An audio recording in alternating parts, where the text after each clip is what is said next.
Welcome to the Where's the Finish podcast. We are three runners talking to our friends, sharing stories about running, training, life, and asking the essential question, where's the finish? WTF. Welcome back, friends. Welcome to Where's the Finish podcast. My name is Kevin. I'm Joe. I'm Shae, a couple drinks in. Let's fucking go. And we are here with our good friend, Craig Betz. Betz. Fuck. Betz. Let's try again. Man. Let's try again. I'm leaving. We are He's gone. we He's gone. are here with our friend, Craig Betz. Betz. Thank you for having me.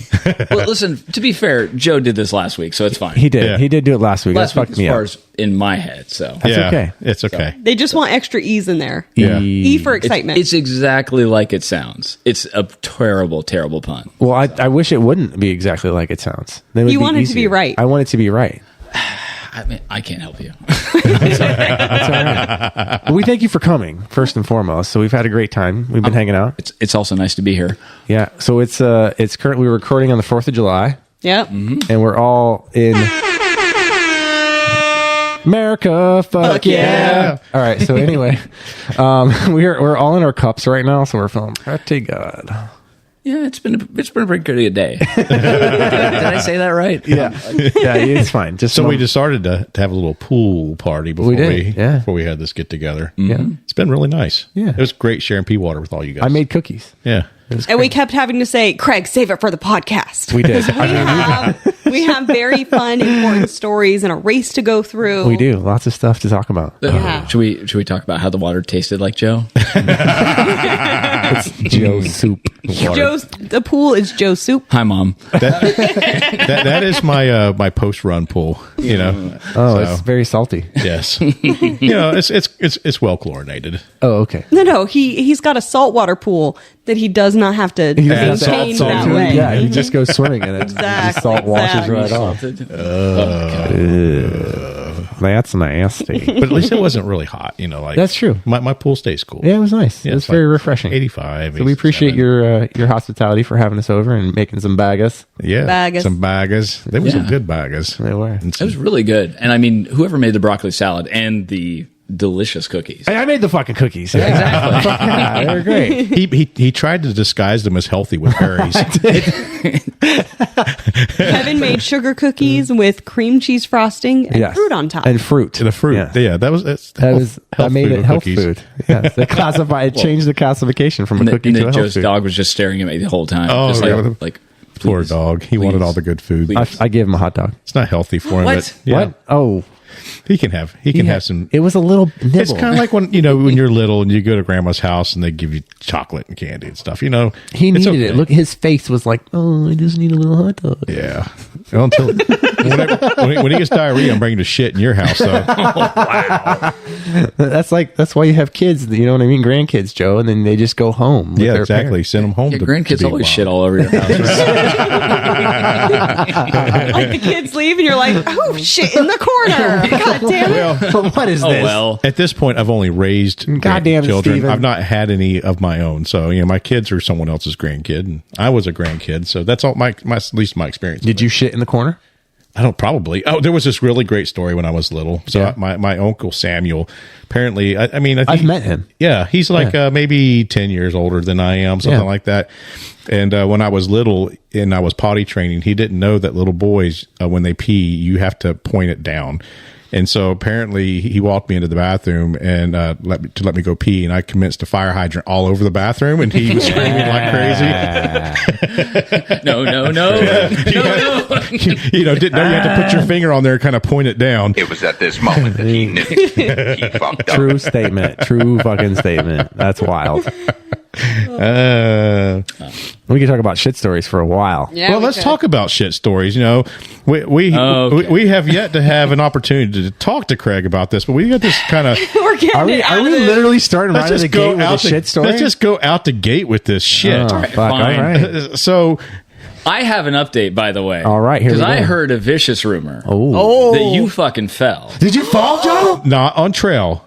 It doesn't fucking matter, bro. No. Scott told me that you fell during the uphill escarpment climb. He's full of shit. Okay. He's full of shit. Scott Hoover, we need you to validate this story. He is. We If need Scott you- Hoover wasn't there with me. This did not happen. No, so Greg was up there with me. Scott Hoover's ass was not up there on that escarpment with me. All right. So did you No. you take a My stumble? mom's ears are I did burning. not. Oh, yeah. If you want to answer the We phone, can talk it's to great. mom. We can put her on the pod. Get her on speakerphone. No. Let's But talk I to will mom. I will say, what I preface is I've never fell on trail.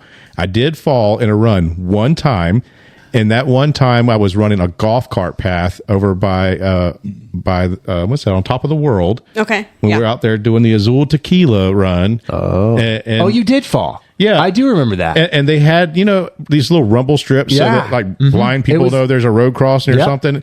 Well, one of them wasn't completely bolted down tight. It's like this remember that. plastic, like Yep. tape it to the ground type Yes, thing. that doesn't count. And I was running pretty fast. I was doing like a tempo run, and it was dark. And I was wearing my wife's little waistband light that I've never used this thing before ever, and it puts out no light.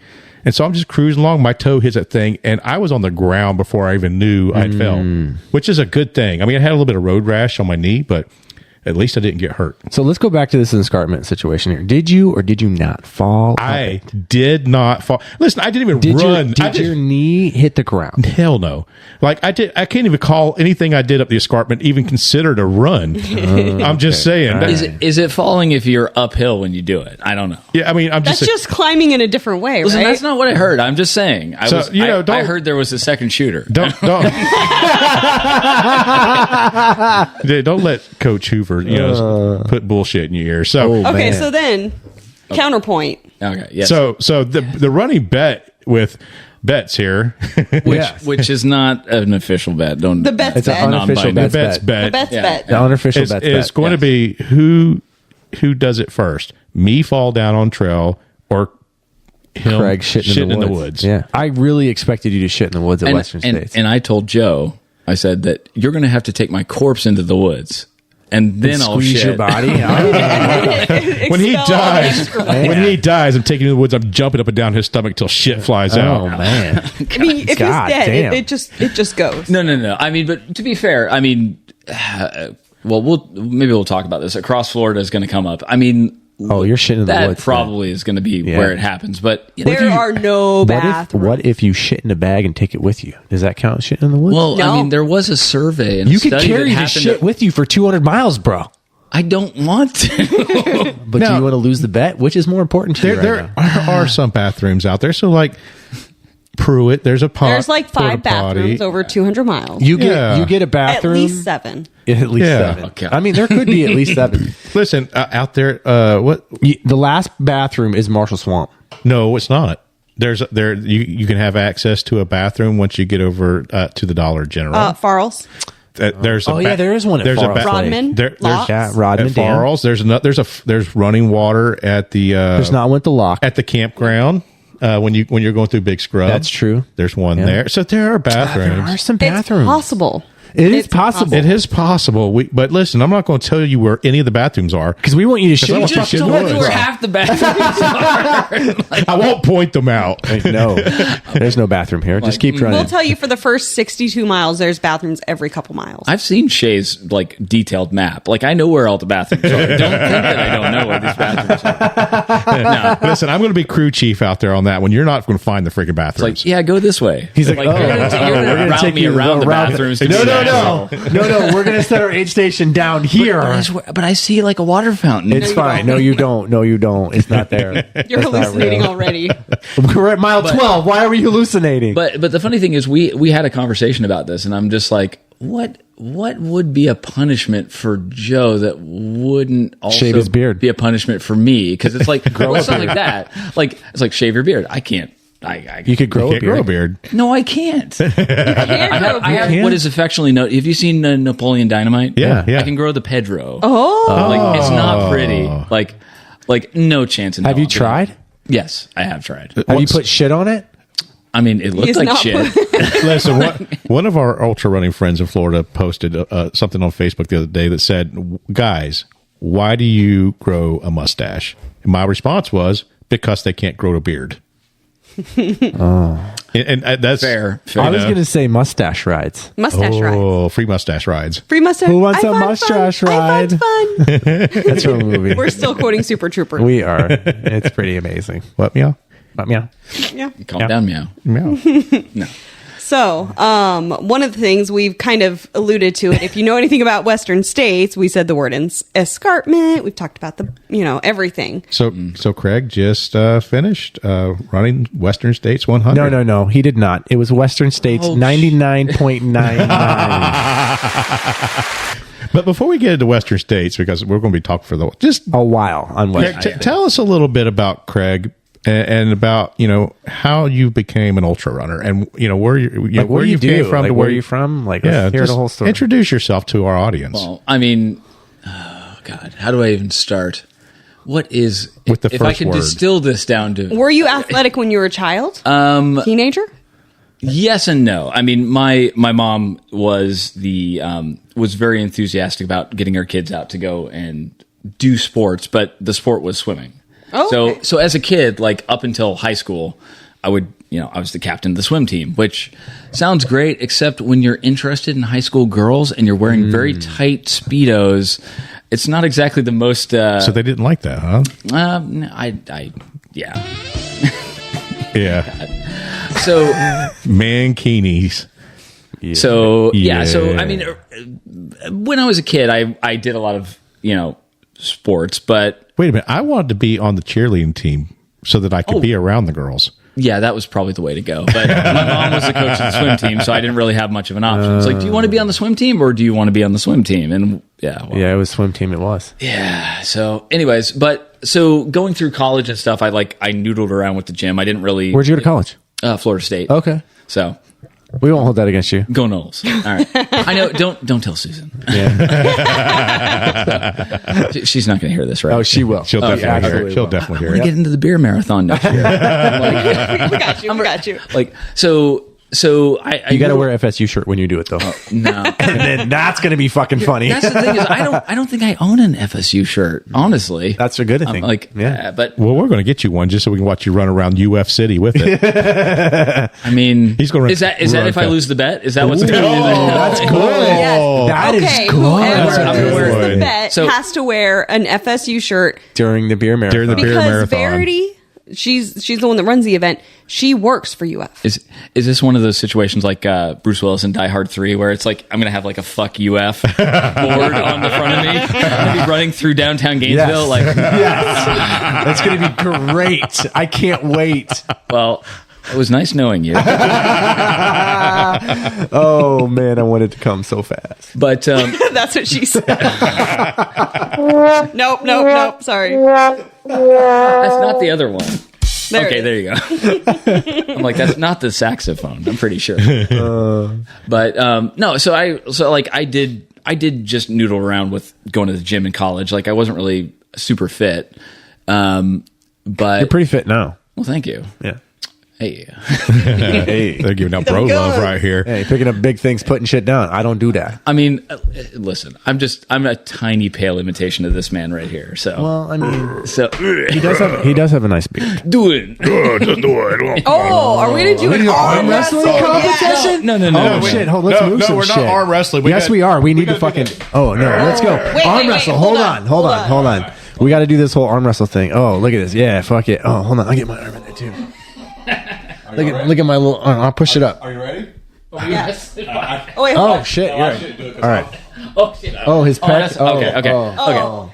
I would Oh, love yeah, to. he had- I really he had wanted to pec compete surgery. there for a second, Oh, but fuck. Yeah. No, I would tear the shit out of my pec. Let's not do that. You just had surgery on that like a year ago. like a year ago. Yeah, let's not do that. it's like a couple of fucking bros. We did do my like God. that. What if- Oh, yeah? what Well, if I I- can shit in the woods, but you can't. How about that? Yeah. Yeah, y'all don't want to injure me in the middle of the podcast. I have major sphincter strength in the woods. I'm not gonna. I was like, where are we going with this? How can we test your finger strength? I am not sticking my arm up there to find out. All right, squeeze. My hand. I lost it!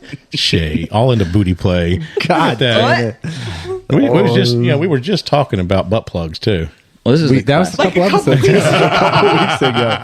I ran by that today, actually. Did It's you still really? there? It's still there. It's my God. still. Well, who's going to be Unclaimed brave butt enough to plug. pick it up? I mean, I'm waiting for them to mow that area because it's like right on the edge of the sidewalk. I want them to mow around you're it. hoping it's going to get like thrown or like it's just going to get chopped off. I think I don't know. I think it's gonna get chewed up. I was thinking about that this morning. Like, what's gonna happen? What if this fucking butt plug is bionic, and it Bionic. bionic? that's like Beyonce. Beyonce. What if, Anyway, what if this butt plug is Beyonce?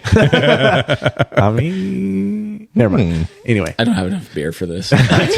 you want another beer? We'll get you one. No problem. So, you went to college. Yeah. Okay. Oh, Go back. yeah. Yes, yeah, Craig's yeah. story. Craig's Oh, yeah, story. yeah. Yeah, No, we Squirrel. squirrel a no, lot. squirrel. No, it's fine. I mean, Not nuts butter. butt stuff. Butt snutter. Yeah. Butt So, snutter? I mean, Butters. Nuts. I mean, another tangent is I'm looking at least 3 dicks on Joe's desk. Joe does have 3 dicks on his desk. Come into my room. Come into my dick office. My adult children think it's funny to buy me dicks, so when I just put them on the shelf above my desk because I can't point them over here because I got a webcam there for We're work. having a very serious conversation. Like, I'm going to have to let you go. Excuse "Be a me, I dick, need to be a water dick." my dick plant. Be a dick. Be a dick. Be a dick. No, but no, to answer your question that we got way off topic on. So I noodled around. I did a little bit of running in college, but nothing nearly to the level that I'm doing now. It was literally a case of I was in a long-term relationship, and this is pre-COVID. So COVID is not the reason that I decided to get into running, but it was a case of like I got really fat. At my heaviest, I was like 203. So I gained. Oh man. Man, that's jeez. 203. For considering I'm like 161 ish, like it was 40 pounds. Like it was a lot of weight for me. It's all relative. That's okay. It's It's like kind of like being fast. It's like all relative. Are you shaming me for not being Not being fat fat enough? That's what you're doing. I'm just thinking. If you were a real man, are- I'm just saying. If you're a real fat guy, you fucking know what a fat guy is, okay? I eat fat guys. You're barely a Clydesdale. Barely even you ain't Get in like my a real belly. fat guy. but I mean, no, I wasn't super happy with my appearance. I was in a long-term relationship. My ex was like, "Oh, I love you the size you are," and then she left. Oh. So it was like the first thing I did was, okay, well, fuck you. I'm going to the gym because I can't afford therapy, but I can afford jib. That's a good fuck you though. well, I mean, great fuck you. well, because for like I got to the point where I was like I wasn't happy with the person I saw in the mirror, and Yeah. the person that was supposed to comfort me was basically like, "Oh, no, the person that's in the mirror, I like that person," and then she left. So I was like, "Well, clearly you were lying to me." But that being That's a said, whole other story. it was probably the best thing that happened to me. I mean, aside from keeping the Chihuahua. Yeah. So but I hit the gym hard after that. Like I dropped 20, 25 pounds So real quick. any ladies are listening. He's got some jack checks. I mean, his chest looks fantastic. Oh, man. And he's single. I mean, I'm just saying, if you want you some of this Craig, If you'd like to call in now yeah. Call now for Craig. for exclusive Craig. Oh God. We'll put his bio up on our Facebook. He did a page. lot of weightless for you ladies. He looks good. I did a lot of. I did see anyway, him with his shirt off earlier. Well, I wasn't fishing, but I like what I caught. So this was supposed to be talking about the beer mile I did, right? Not fishing We're getting there. compliments, like- Yeah, so let's get in. We did. But hey, you so- went to the gym. to the gym. So my sister and I started because she was going through the same thing as me. She was going through a divorce, and we decided it was a good idea to we're both the middle children. Yeah. So it was kind of a cool thing to we got to reconnect and we got to spend a lot more time together. So we would do local 5Ks and things like that. And I kept pushing the distance because I was I'd never done a competitive race before we did our first 5K together. And so it was a case of oh, I really like this. It's okay, I did a 28, 29 minute 5K my first time. I was thrilled because I was I'd never done that in any sort of on the treadmill or anything like that. So I was like, can we keep pushing this? And I got my sister to, like, we ended up doing the Gasparilla half marathon. Oh, nice. So, like, we both got up to doing a half marathon distance. But at that point, like, she has a daughter, she has bad knees. It was kind of like, you know, I'm single. I didn't have any kids. So I'm like, okay, I have time to do this. So let's keep going and seeing how far I can get. And the funny thing is, like, a lot of the people that you guys talk to is like, oh, COVID is what sparked me to run, whereas COVID is actually what stopped me from running. Yeah, really? Because I got up to my friend Nicole, who Joe has met. Like, we did our first Spartan race together about 2 weeks after I did my first marathon. So, which is Wait, what was your first marathon? Space Coast. Oh, okay, Yeah, yeah. let's So, go. yeah. What was your time? It was 3:58. Oh, look at you. Damn. Man. Listen, it's a good marathon. It's not necessarily like a great PR marathon, but people were like, well, you should just focus on finishing your first marathon. But I was like, I'm going to get sub 4. Sorry, I bang on the table. You're fine. No.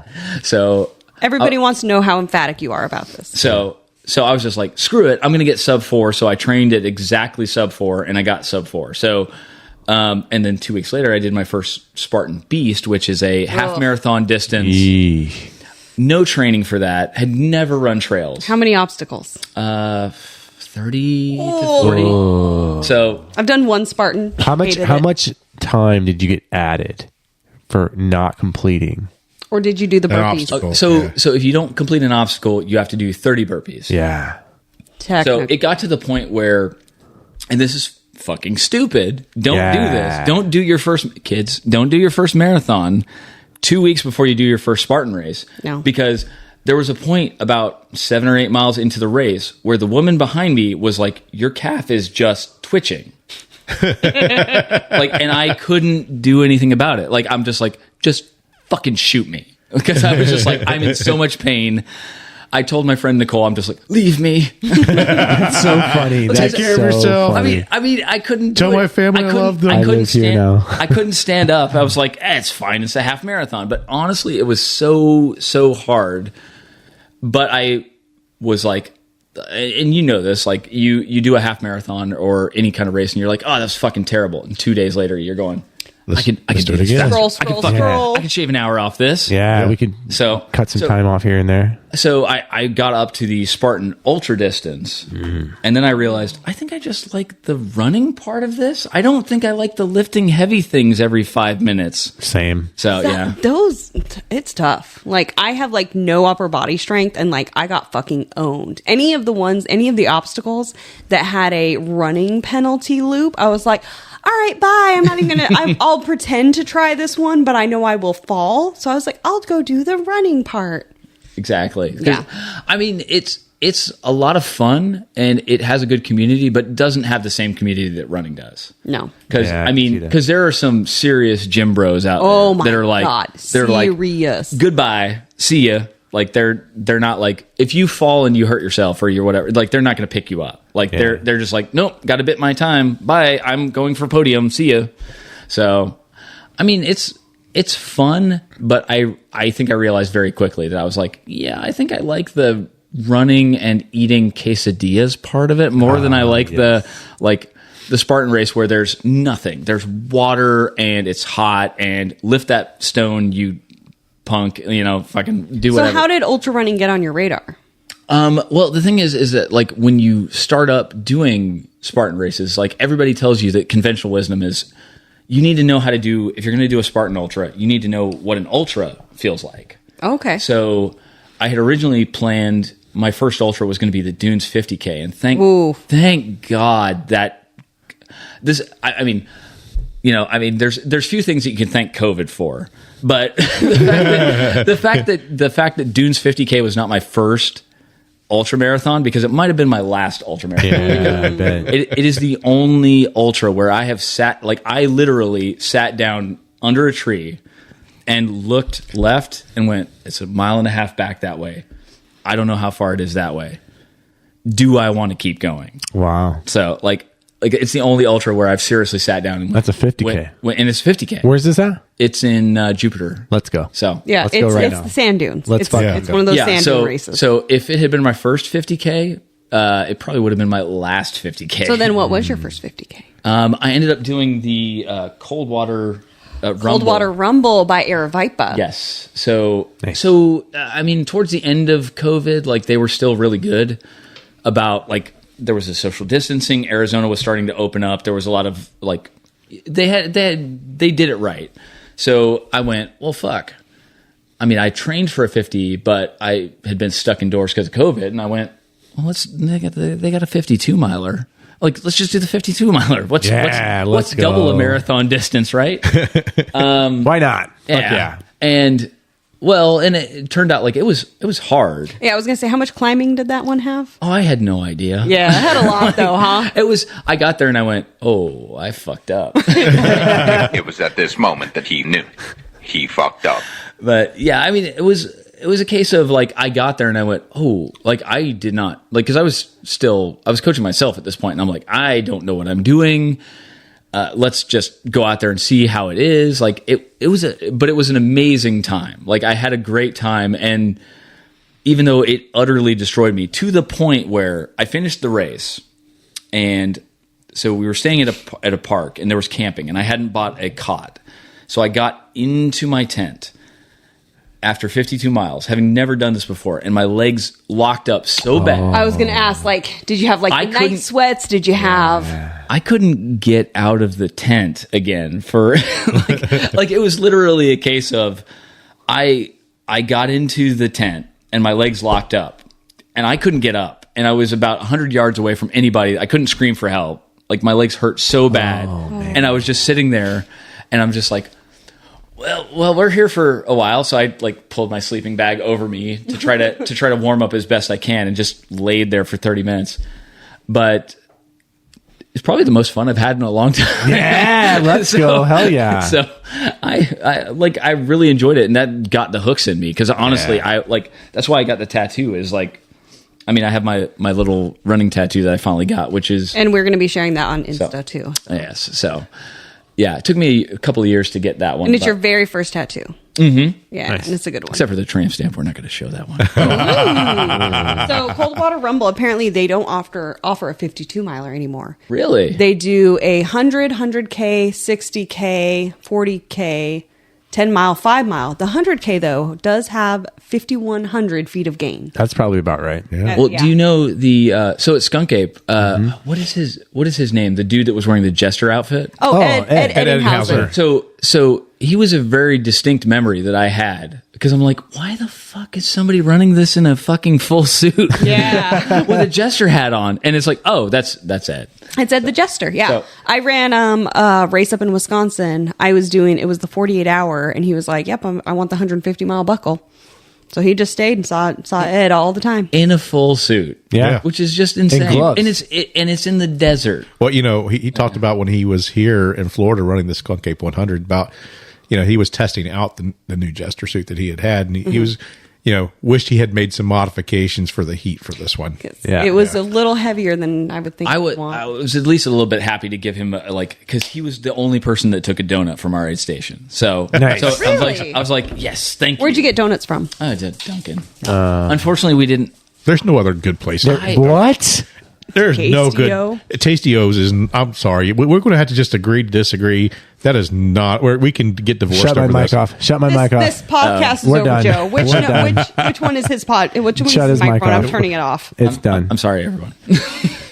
No, I mean, it was like logistically, it was just like, okay, the Dunkin' Donuts is about 5 minutes down the Yeah. road. And I didn't know how many people were coming through that Yeah. aid station. So I was like, I'm not going to take a 30-minute break and leave the other two people. And there were only two people. So, But you had the fucking bomb ass aid station. I will not lie. Your aid station was fucking off the chain. exactly. Yeah. Yeah. I mean, You and Loveland killed that shit. don't discount Megan because we had we had a great time. I mean, we probably had more Fireball than the runners did. That's how Well, you do only it. had two. You only had two runners come through. I mean, apparently I forgot somebody. So, anyways, But no, I mean, like, yeah, I did my first ultra for an Era Viper race, and I would like. What year was that? I'm not good with years. Probably like 20. Well, during COVID, so, Okay, so 2020, 2021. Okay, it would have been January in of fact, whatever year. I have your ultra sign up. Hold up. You never did. You never did cold water. No. Just your kidding. first one. It was 2021 in January. Okay. Yeah. Nice. So you've been running for about 3 years now. Yeah, I mean, yes. I mean, technically for like ultras and such. Yeah. So Nice. I like Your ultra sign up history is 3 years old. if it's not an ultra sign up, It doesn't matter. It doesn't Yeah. exist. It doesn't So, exist. Yeah. But yeah, I mean, I've been doing ultras for about 3 years now, and I mean, I wanted to. After I did the 52 miler, I really wanted to build up to the 100, and that was about the time I started seeing things like Billy Gang, talking about Western states, and kind of getting the idea in my head. And I talked about this, I think, on Joe Fuller's podcast, where it was like, when I did my first ultra or my first 100 miler, I was like, let's be honest, like the long haul is an amazing race. Mm-hmm. But a little bit of me was like, I want to get that Western States qualifier as well. Yeah. So I'm like, if I can kill two birds with one stone, and Andy and Amy are fantastic people. They are. So I was just like, this is perfect. So We love Andy and Amy. They're great. Yeah. And we will be out in full force at long haul this year. We certainly are. Yeah. Whoops, sorry. So, Yeah, you're good. So, let's kind of move in towards that then. So, I mean, you've done a couple 100 milers. So which 100 milers have you done? well, I've done 4. So I'm still would consider myself a 100 miler novice. Yeah. Nice. So I've done long haul twice. Okay. And also I've done Javelina, and now I've done. Man, So you did the full 100 at Javelina, not Yeah. the 100K. Yeah. Man, so tell us all about Javelina. 'Cause Yeah. that's on my bucket list. I really want to do Javelina. You want to be crew on Javelina. No, I want to run Javelina. Listen, you don't want to run Javelina. No, I do. I do want to run it. I want to run the 100K though. Well, it's a fun race. Everybody is correct and 100% accurate when they say you're going to go out too hard. Do not go out too hard. That's the story of my life, bro. That's all I do. know. That's what I'm saying. I'm saying this is not a good idea because, I mean, in all honesty, like I did the exact same thing where they're like, you're going to go out too hard. You need to back it off. And I went, I'm having a great day. This is fantastic. But I like crewing it. Like, go talk to like Greg Lawson or anybody who is like, oh, there was a gentleman who is a weed fairy walking around giving people gummies. Oh, shit. I did not see that guy. Or you did and just don't remember because you were high as fuck. Yeah, exactly. Well, I know about the edible guy, so I have to be looking for him now. I did get blessed by a guy with sage, but it wasn't a big blunt. It was just sage. He just had a sage bundle. Yeah, no, He was purifying the course. He was basically purifying me, and I'm like, all right, this is cool. Can I smoke this? No. Okay. So, I mean, you can smoke it, but you're just going to turn into like a major hippie and want to start doing like homeopathy and witchy stuff. So was Far that out, man. 2023 when you did Javelina? oh gosh, I think 2022. Okay. She's gonna have to tell me my own because I'm like, How many beers are we in right now? Shae is an A lot. expert like it. at least 7. At least 7. Yeah. Fuck yeah. I Oh, love it. it was 2023, 100. Yeah, she can snoop you all day long. Yeah. Like 2615. Very don't Nice, don't fuck look at my yeah. percentages. Like Hey, percentages don't matter. We don't care about those. that shit's made up. Well, It's not fucking at made up. Javelina because there are some fast people because it's a golden ticket race. Yeah. I mean, I finished my third loop at the same time that Heather Jackson finished the race. God damn. And she won the race for the women's, and like everybody's like, yay, you did it. And I'm just like, I'm gonna go out for my next loop, please. Thank you. See, this is why I'm doing, when I go to Javelina, I'm doing the 100K. I was just saying that. We should go. Okay. But like it's an amazing experience. Like but I think the crew got way more They had more fun. enjoyment. Yeah. Because they get to Air be quotes. they get to be at the hub basically. Yeah, because you can because giant fucking It's a party. it is a giant fucking party. And I mean, like I got to go out there. I wore an astronaut costume. If I could have figured out how to keep the helmet on while running through the desert, I would have, but it just logistically it just wasn't going to work. What'd you do with the helmet? I You just fucking offed it? Like, fuck it, I'm done? I took it. I took it back to Amazon You fucking ran it back. after I modified it. That's great. So, but no, I had a really good time. It just I made some stupid mistakes because I went out there by myself because I was I was trying to test myself in the 100-mile distance and go and I basically went out there and my headlamp died and I never bothered to check did I have the backup battery on me until I swapped out headlamps. And turns out, yes, you did, dumbass. Yeah. So you're scrambling around in the dark. Yeah, so I lost a good 2 hours on that race. Like I could have sub 20. And you literally had it on you. And I had it on me the entire tragique. time. That's like Shae having fucking Zofran on her. Having my anti-nausea stuff. I had my anti-nausea pills on me. Puking for miles. hacking for miles during across Florida. And I had my anti-nausea medication on me. But she would have never found anything. She had everything in the world on her. We had a goddamn kitchen We sink. had to unload like 20 pounds of shit out of her bag she didn't need because she thought she was going to be crewing herself. I thought I was going to be doing across Florida solo. That's why. But it's the kind of thing where you make a plan and you think that no matter how good your plan is, like if you are out there by yourself, the human brain is so limited, and when you're tired, you're going to make mistakes, even if they seem like stupid mistakes. So, just even the fact that I had the headlamp on me the whole time, and that cost me hours. Advice for people who want to do javelina, like myself: get a crew. Okay. Expect the crew to be high. All right. Get another crew. And then have a backup crew who's not going to get high. Got it. I mean, shout out to Greg Lawson, who, at one point, because I didn't know he was going to be out there. Like, we had met at Immolation a couple of months before that. And he... Gosh, should I tell this? Absolutely. You should tell it. Because We're calling you out, Greg Lawson. I asked him to get me some ice.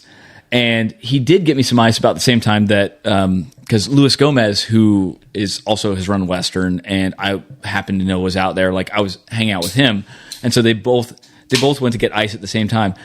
Greg apparently was high as fuck, and so he's just like, "I got your ice." Watch it be a bag of water. I'm like, so it's like the next time I come around, I'm like, I got a lot of ice now. I don't know what's going on. So much ice. But I mean, apparently he and the crew had a way better time than I did. I'm like, when my feet were hurting, where was the weed guy?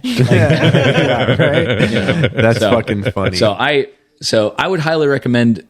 Javelina is a really good race regardless, but yeah, the crew is going to have way more fun. Or do the night race. And so what was your other 100-milers? Long haul. Well, Twice. long haul twice. Did you run the mud year?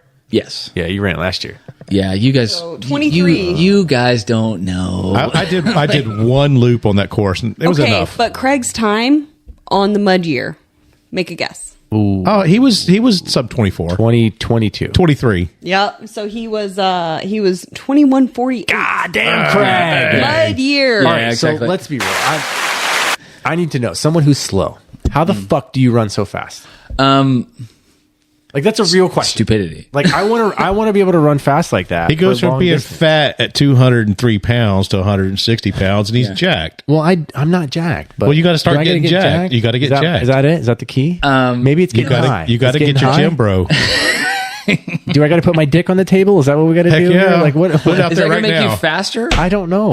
Okay. Anyway, no. I honestly, the one thing that I did differently for that was I switched to a run walk strategy. Okay. But also, early, right? yeah. You jeffed early. I was From the I was beginning. jeffing all day. But I mean, from minute one, and it is really hard if you're not used to that to be like, okay. Kevin started jeffing. I did. And then he went away from it because he did. thought he was going to be better. Well, I mean, but to start like minute 5 of going, okay, I'm going to walk. Oh. So it's what like was your it's interval? real. Like it was 5-1. 5-1. 5-1, 4-1 Okay, at the very beginning. Okay, So that's a solid deal. One of the things I know somebody that they did a 9-1. Then when they couldn't do the 9-1 anymore, they moved to an 8-2. When they couldn't do the 8-2, they moved to a 7-3. Oh. 6-4 until they were doing 1-1s and they got sub 24. So I thought that was like a fun idea of like kind of where you kind of measure it out. Peter did his race of 4-1, the whole 4-1. race. So you did 5-1. Did you do 5-1 the whole time? No. Okay. I mean, I quickly, like, I went down to 4-1, and then I went to like 3-1, and then eventually I think I just said fuck it. Now, how are you doing your intervals through like one of those little gym boss timer? clips? No, I went through a watch. Oh, okay. Oh, okay. So just constant beeping where you're just like, Beep, beep, what beep, do I beep. do? Okay. So, and I mean, like I had not done that before in a race. So, I mean, I don't have a ton of experience with 100 milers, but that was a case of like, I mean, that was like that my coach at the time actually was recommending. It was like, you're going to do this interval. And like, it actually worked pretty well. Huh. So, I mean, if I've not said it once, I've said it 1,000 times that, listen, you're going to get to the point where you're tired and you're going to have to walk. Yeah. So get ahead of it and schedule your walk. And then you're not waiting until you're exhausted to begin walking. Then you don't want to start running again. Well, and the thing to keep in mind is that, especially with like long haul where you're flat, like your stride, if you try to run the whole thing, your cadence, your stride does not change. And eventually you're going to lock up. That's the problem with the flat races because like things with hills give you a chance of like, I have to walk here. Yeah. But flat races, It forces your you. brain just makes you think I should be running the whole time. Well, and that's exactly what happened to me on my first 100 miler was I got to mile 80 of the long haul, the first year when it was the old course. And I walked out of my hub and then immediately because my salts were way off. Like I didn't know. So I was only like, it's like, oh, you're only supposed to take 10 salt pills a day, according to the bottle, excuse me. And Craig, we told you, rule number one. Touching the mic, Craig. God damn it, Craig. We can't have nice things. I'll see myself out. But no, but like, cause I got to mile 80 and my hip felt like somebody had just jammed glass into it. Oh, Like shit. It was like, I went from a 13-minute average pace to a 20-minute average pace with trekking poles. Like So here's what's funny. You saw us at the hub. We were there Yeah, the year you did it. we were. It was the cold ass year. It was so The long fucking haul. cold. Yeah. Yeah, And I long did haul, that old too. course. Yeah. We were there. And the crazy thing is No, like, you weren't there. I was probably in so much pain that I'm like, I don't remember anyone here, but like, You would not. I was overnight. We were Yeah. overnight aid station. Me, Susan. I probably Joe. got a hot dog from you guys. Might have. I think we were making some quesadillas. And We did sweet potatoes. Because you were at the central hub, like the Main hub. So Yeah.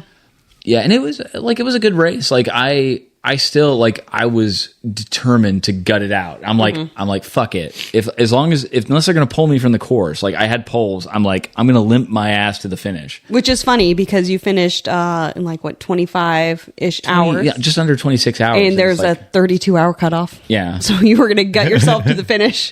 Oh yeah. with plenty of time.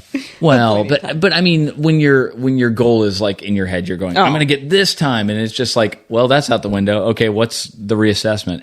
And frankly, like I would not have gotten there without just the random help of like Marin Baldwin, who I had never met before that day. Like I had met a couple of people in training the couple of weeks before, and I was out on the course, and I went like, they're like, "Are you okay?" And I went, "No," and this random person helped me get to the finish. Like I would not have gotten my 100 miler without them. Yeah. So that's kind of what I love about the trail running community. Yeah, for sure. Because these random people that you never will encounter in your day-to-day life are just out there, and they are willing to do whatever it takes to get you to the finish line. Yeah. So That's amazing. yeah. So I mean, and then it was just a matter of like, okay, I've got to finish this. You know, my dad is drunk in his box truck and not helping me. Love you, Dad. But I mean, but is he like? Is there chairs in the box truck? Do we have enough room in this box truck? I mean, yeah, apparently. Is there more people can hang out in this box truck? Because I mean, I'd be down to hang out in this box truck. I mean, probably. All right. That might bring his box truck to the cross border. Right. How do you feel about plastic toilets that are not hooked up? to Bro, anything? I literally. I know it's not a good work day. in the RV Yeah, industry. it's true. I know. It's only one step away from crapping in the woods, though. Oh, that's true. You might as well just crap in the woods, bro. But I love him to death. It was just a case of like I was like, yeah, I'm fine, and he went and he left. So, and that's when I had a meltdown. that's how it works. Because you don't know. Yeah. So You're riding the roller coaster. yeah. That's your first 100 though, right? Yeah. Yeah. So, Okay. So that was an experience. So no pacers for your first 100. No. No pacers for my first or second. Oh. So I learned my lesson. Intriguing. So I did not have pacers until long haul this year, where I had my friend Nicole, who was super like serious mom energy. Yeah. Where it's just like we can just go a couple miles. Like let's just go for a few minutes. Let's go. So long haul 1, long haul 2, Javelina 100. Mm-hmm. All of these races qualify you for Western States. Mm-hmm. Wow. And Black Canyon. Oh, and Black Canyon. Tell us about Black Canyon. Black Canyon was good. That's actually where I met Luis Gomez and Jeff Iosa. Luis, nice. who has run the Western States before, because they were wearing the. You know, I'd never had an opportunity to actually meet him in person until Western States. So he was at Michigan Bluff where I was working. Wait, Iosa or Gomez? Gomez. Oh, okay. So he was out there, and I got an opportunity to say, "Hey," and he's like, "Yeah, I know who you are." I mean, like, we knew each other through social media, but never actually had an opportunity to meet. Real nice guy. Nice. Yeah, I mean, he's very humble. Like he's got a great support crew, and he's one of the major people that's involved in the PTC. Yeah. So Yeah. So and the PTC for the kids at home is the Pinellas Trail Challenge, Which I am on the wait list for. So if you're listening to this, I would be grateful if you get me off the wait list. Do you want me to drop? I would love for you to drop he's me like off the wait 30 list. people down on the wait list. Okay. Only if you become. I'm not going to be able to drop 30 people, but You need me to drop like 30 people. I mean, maybe I can ask him. Be like, hey, I got this buckle, man. He doesn't care. He's got the same buckle. That's so funny. But no, I ran into him at Black Canyon, and like this was another case of this. Several races, Lewis and his crew has helped me get my stupid ass across the finish line. Javelina, Black Canyon, because and just something to keep in mind is like when you're running in the mountains and you're running in like rocks and stuff, and something happens to your race gear, stop moving. Don't keep walking because you're going to kick a rock. Because what I did was I was doing the Black Canyon 100 and one of my bottles, the top popped off, like the little bite valve. Yeah. Oh, uh-huh. And so I'm like fiddling with it, trying to get it back on. I get it back on, kick a rock, fall ass over tea kettle, and slice about a square inch out of my palm. So now I'm 4 miles from the aid station, bleeding like a stuck pig, going like this. Holding his hand above his head. Holding my hand above my head, going, this sucks. Help. And every aid station didn't have enough equipment to fix me up. So by the end, Yeah, which made a note for myself. I go to these races and think about the RD world. Yeah. Stuff that I need to have at my crew spots. First aid, basic first aid, and feminine hygiene was two things that came out of this last race that I talked to people. You come to the Pruitt aid station at Skunk Ape 100, I have fucking got you. I just found out recently that not all tampons are created equal. Yeah, did not either. Did had not. no We fucking had no idea. idea. no, I had no idea. Apparently, people have preferences, and I you're know- I like know. Joe Fuller told us. Yeah. Yeah, I don't do tampons, Did so I you know have they're no different? fucking They're clue. different flavors. They're- yeah. Like the green one's a lime, and the blue one's a raspberry. Or it's heavy flow, low flow. I have no idea. I Yeah. just saw a TikTok on it, and it sounded Yeah. like it was legit. Oh, God damn. So they did not have anything for your bleeding. No, Your entire arm that is falling off. So anything you can do, I can do tampon would've bleeding, been nice, but it's probably. not quite the same thing. No, so by the end, I ended up with the after 4 or 5 aid stations, like I had a rocky like boxing glove on my. They should just like duct tape the tampon to your hand. I couldn't bend my fingers by the end. Oh, because I kept taping. Good, bro. That's So- bad. So it wasn't that bad, but No, it's that's just like, bad. It's like if you can't bend your fingers, that's Because a he problem. had so much tape on him. yeah, it was fine. Okay. Like it wasn't a lack of sensation. It was a lack of they had put They so much put crap on my shit on hand it. because every aid station was like, oh, we'll put a little bit more. More tape. More tape. I got an idea. Let's put some more tape on it. Yeah, it's like Let's put a fucking nice bead of caulk in it while we're at it. Put a meaty cock in it. What'd you say? What? What's happening? So, You knew what you were getting into, Craig. I don't know why I keep making this face. Craig's like, oh fuck, my mom's gonna listen to this. She's not. She won't know how to find it on the internet because he won't show her. It's like, it's fine. So, anyways, fuck this shit. Anyways, so no, but I had met Lewis at a couple of races, and he helped me at Javelina as well. So, like, yeah, I was working my way up to the 100-mile distance and trying to get, just trying to get to a Western States qualifier every year. I managed to get Western States qualifier twice a year, but that wasn't necessarily the goal. It was like building up to it. And I'm like, well, if I keep in the pool, I'll get there eventually. Mm-hmm. Yeah. So tell us about getting into Western States. How does this work for anyone that doesn't know how you get in a seat to run in Western States? Tell us how it works. Well, it's stupid blind luck. Yeah. So you have to do a qualifying race, and they have a list every year, and they will tell you like certain years, like races ebb and flow. You have to be one of those races, and there's standards. Like long haul is the only one in Florida. That's right. You can do. Yeah. And the long haul cutoff is 32 hours. However, if you want to qualify for Western States, you have to do it sub 30 hours. Yeah, Yes. sub 30. Mm-hmm. So, I mean, that was my original goal, was to do a 100-miler and also do long haul, because I was like, let's kill two birds with one stone. Does it improve your chances to have qualified races for multiple races? No. You think? Nope. No. Really? So It's tickets per year. And the way that the tickets work is, so your first year you get one ticket. If you continue to qualify, you get one qualifying race in. Whether you get 1 or 50, doesn't matter. So it goes 1, 2, 4, 8, 16, Oh, it just 32, doubles. and it doubles. Okay, nice. So And there's some people that have been on the lottery, That hate for me. like 7 to 10 years. God damn, that's so Yeah. many tickets. Yeah. Hi, Jeff. How you doing?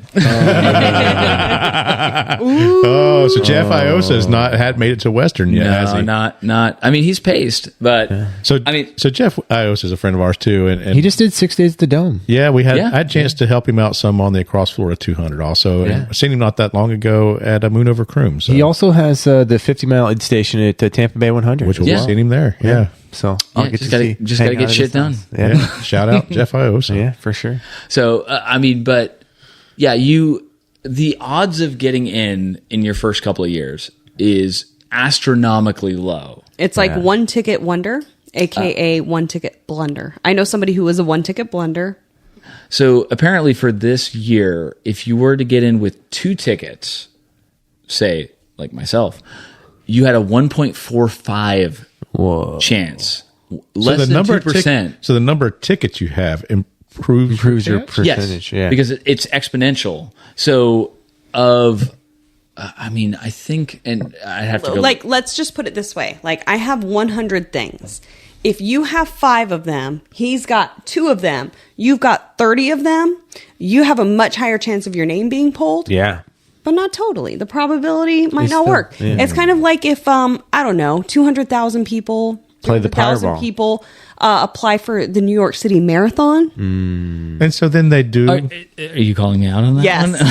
I didn't apply for it, but you also got into the New York City Marathon So he's with just- a 5%. So he's just really good freaking. Yeah, you're luck. really good luck, bro.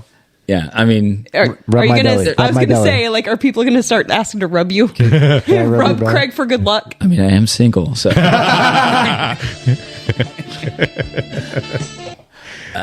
No, I mean, I've gotten rejected from as many races and women as there are. That's so fucking funny. No, I mean, I put my name in the hat for London and Berlin every year. I've not gotten in, so Okay. it's just like I mean, I've been very, very fortunate, blessed, whatever you want to call it, for the last couple of years. Because literally, so the day that Western States Lottery happened, I was doing a mud run with some friends. I did not expect to get in. I didn't even know what time the drawing was happening. I was out doing a run with friends, and my buddy was like, "Hey, isn't that happening today?" And I'm like, "Yeah, that's fine." I'm like, once they don't pick me, I can take that $450 and I can go sign up for some other race. Mm-hmm.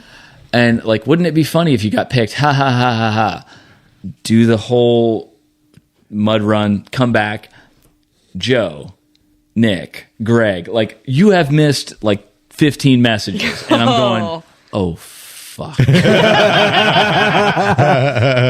because you don't think you're going to get in, and you're like, well, more experienced people will get in, they've got better odds, they've been in the game longer, and I'm just going, oh shit, like I've got like not even 7 months to prepare for this thing. At least 7. And at least 7. No, you don't. Not even No, 7. not because even they at do least that 7. January. Yeah. So it's like, so you find out in December whether or not you're going to get in. And then it's like, oh, you got to get to work because You got 6 months. Yeah. Woof. So that was a bit of a, I left the day, like I left the race. I'm like, guys, I was like, I love you, but I need to go decompress for a minute. I gotta go do some training. There was like a bunch of stuff going on, like at the Tough Mudder, and I'm just like, I went into my car and I'm like, I called my mom and I'm like, I don't know what to do. Like this is a lot. So I'm like, I got to work real hard over the next couple of months. Can you, like, at the time, I was like, I need help. So I was able to get that help and have a good crew, but I was like, I'm out of my depth here. Like I have no idea what I'm going to do. So it was a lot of like learning and figuring out and going like, this is the hardest race you've ever done, period. Full stop. Because it's like what, at least 10 At least 7. Yeah. it's like 10 or 11,000 feet of climb over the 100. It's over But it's 16,000 feet up 16 and up. 24 down. Oh shit, I was way off. And my javelina was 6. It wasn't even 7. Dude. So it was like what do you do? Like, so let's talk about like a little bit about training, all right? Like, how do you fucking train for that much elevation in Florida? Like, where do you go? Well, I mean, I have the good fortune of Tanya Olson, who happens to be a local, now happens to be a local here in Florida, and she has been working. Yeah, we love Tanya. Tanya's great, and she's been working at Michigan Bluff as like on the medical team for 15 years. Yeah, 15 years. Yeah. So, Really? Wow. she literally, I mean, cornered is the wrong word.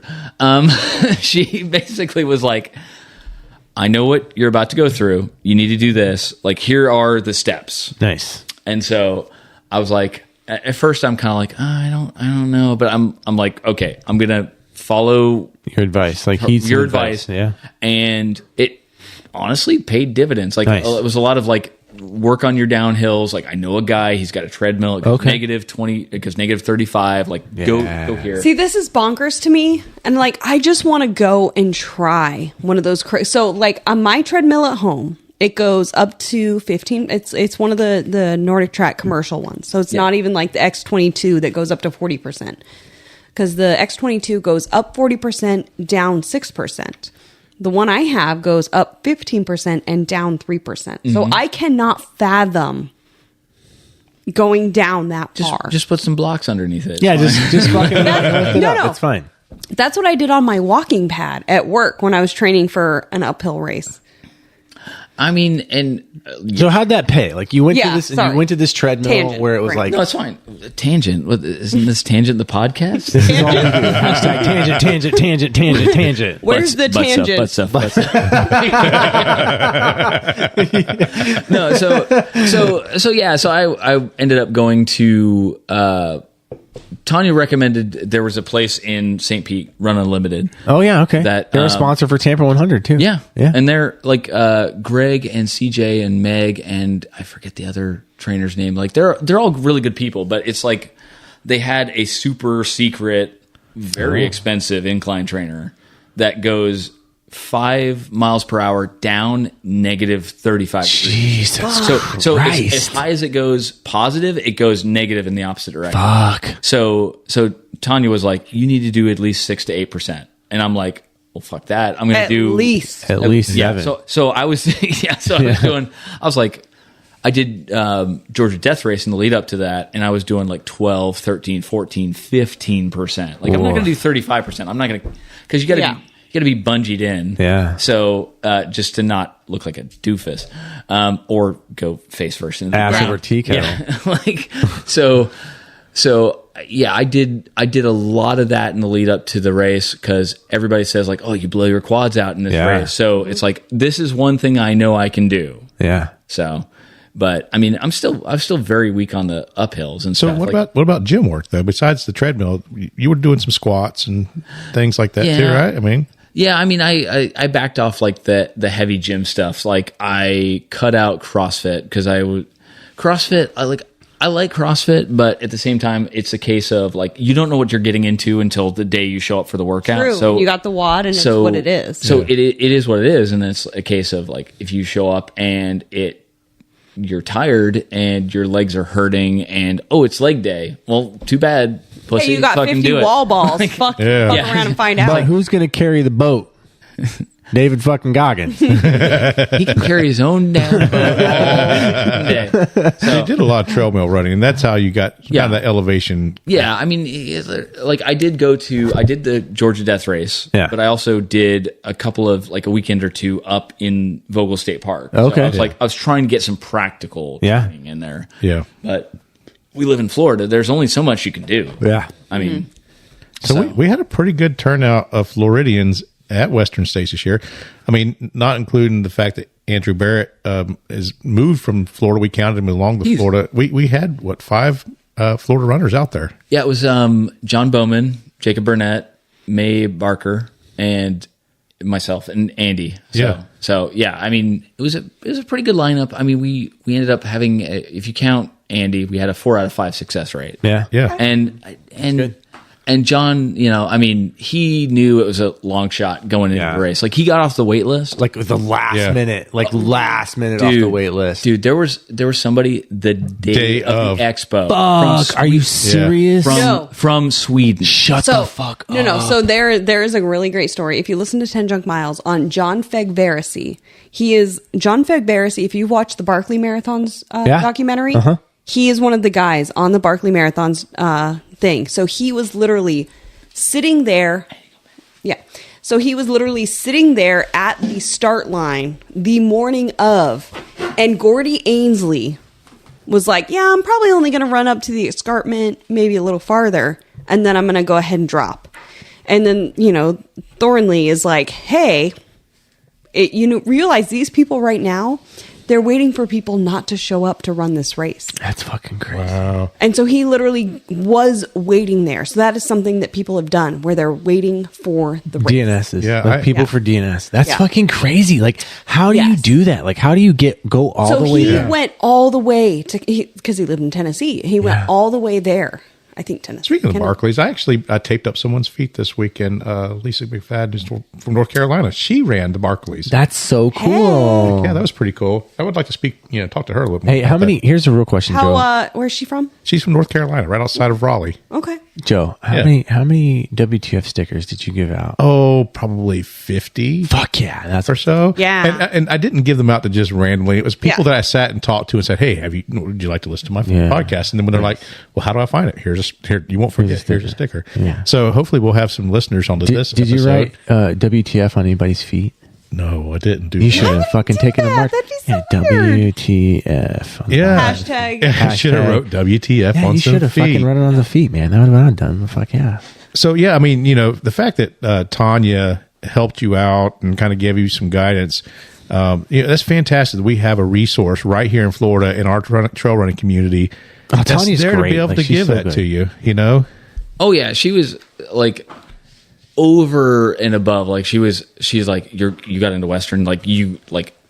I read through her book. Yeah. I talked to her and honestly, she was correct. I mean, the fact is that when I got to Georgia Death Race, the one part, I was dying on the first, because it's a 74-mile race. Yeah.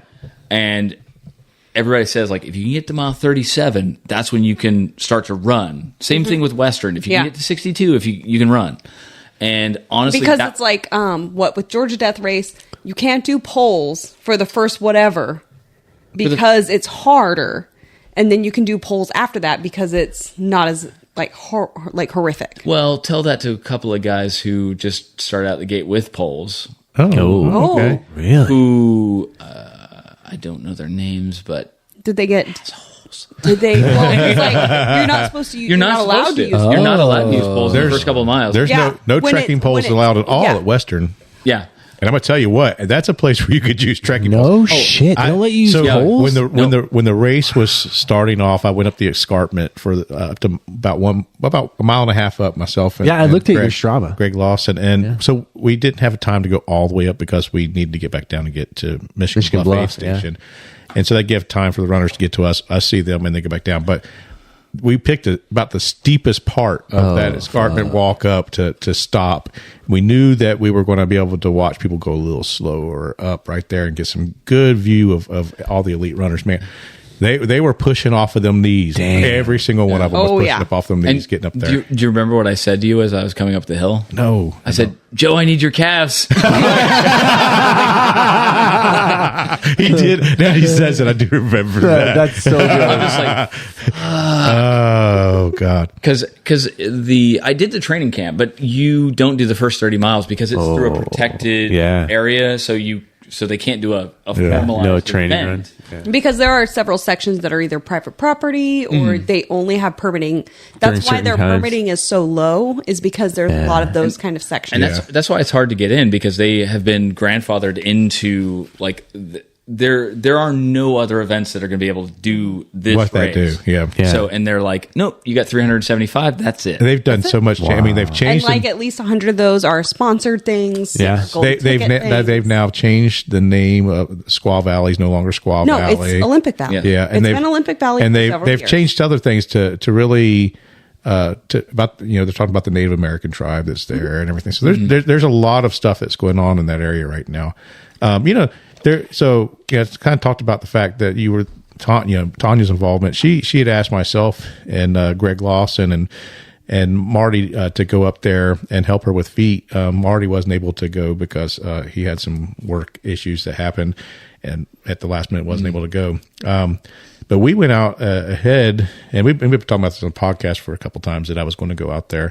It was a great opportunity for me to really put my feet work to the test and know if I knew what I was doing or not with the professional guidance of Tanya there, kind of looking over my shoulder. Yeah, but don't tell people that, like, I'm testing it out. Like, don't tell people. Well, I mean, I've done so You've much. done so many. I've done so much feet At now. least 7. Oh, so I did 7 for just Skunk Ape 100. You did, you did 2 of mine. So. I've done so many feet, but it was good for me to get out there with her. This is the first time I've been with Tanya while she was able to actually watch my work, and it was kind of good to have. She critique you well? Yeah. It was. She gave me some good feedback on it, some positive feedback. Again. She gave you some good feedback. Feedback. Dun-dun. So I got, but the cool thing about doing that is, I got 12 hours of work, but I got the entire time we was there to play. Yeah, that's great. And enjoy everything that Western States has to offer. I'm telling you what, if you want a race related vacation, you don't want to run, that place is fantastic. Okay, so tell me. So I know you did the beer mile. Tell us about the beer mile. Yeah, the fucking beer mile. I mean,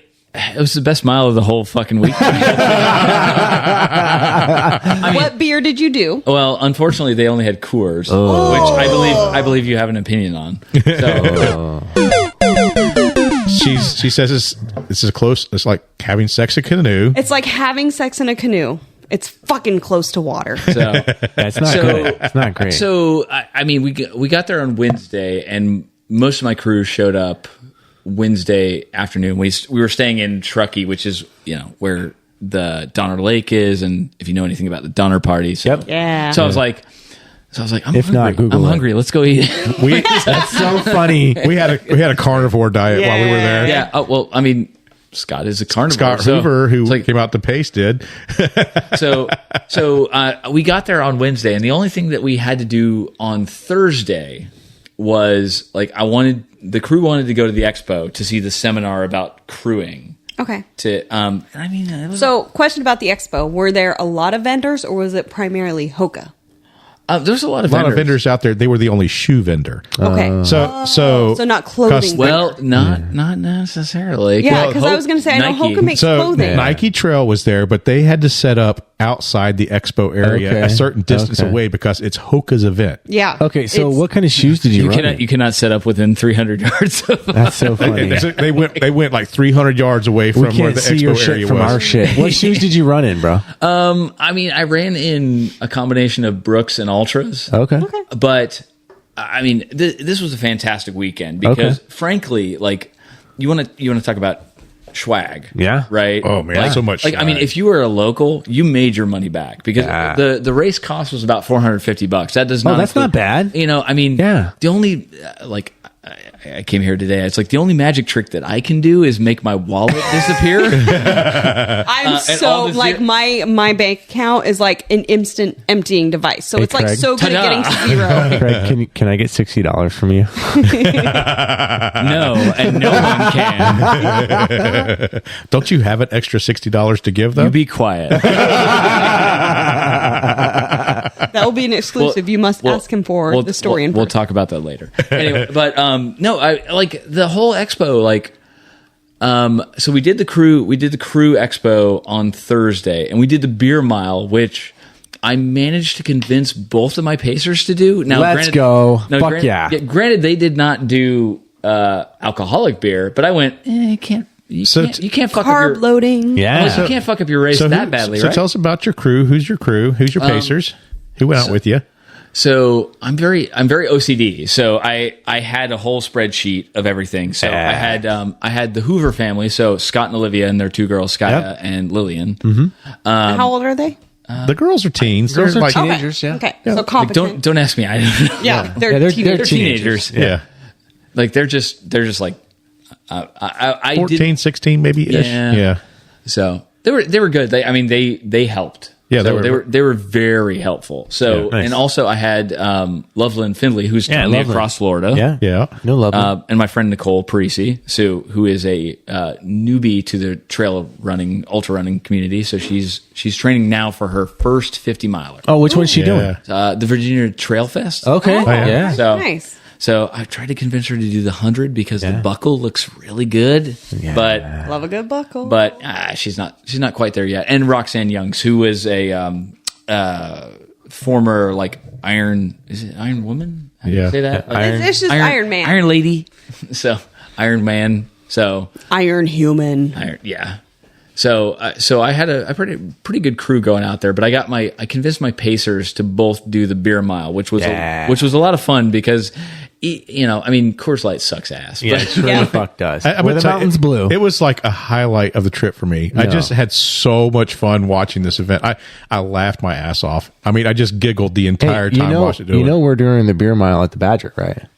We're doing the Badger Beer Mile. You're doing the Badger. You are doing the Badger. y'all have fun. God damn it, Joe! You're doing it. You can You're do it doing with it. NA beer. You can do it with LaCroix. Joe. Apparently, You're doing it. I'm just- but Apparently I'm doing I will it. tell you, LaCroix is worse than beer. They tried to pressure. Oh, it's so bubbly. so Loveland and Scott tried to pressure me into doing the beer run on this one, which if I was going to, I should have probably. Yeah. But then again, I literally would have finished the beer mile like minutes behind the last person because That's okay. Who because cares? Who gives a fuck? I mean, there was some freaking fast. Dude. I got lapped. I mean, I was going to say here in Ocala, the last time there was like a big beer mile.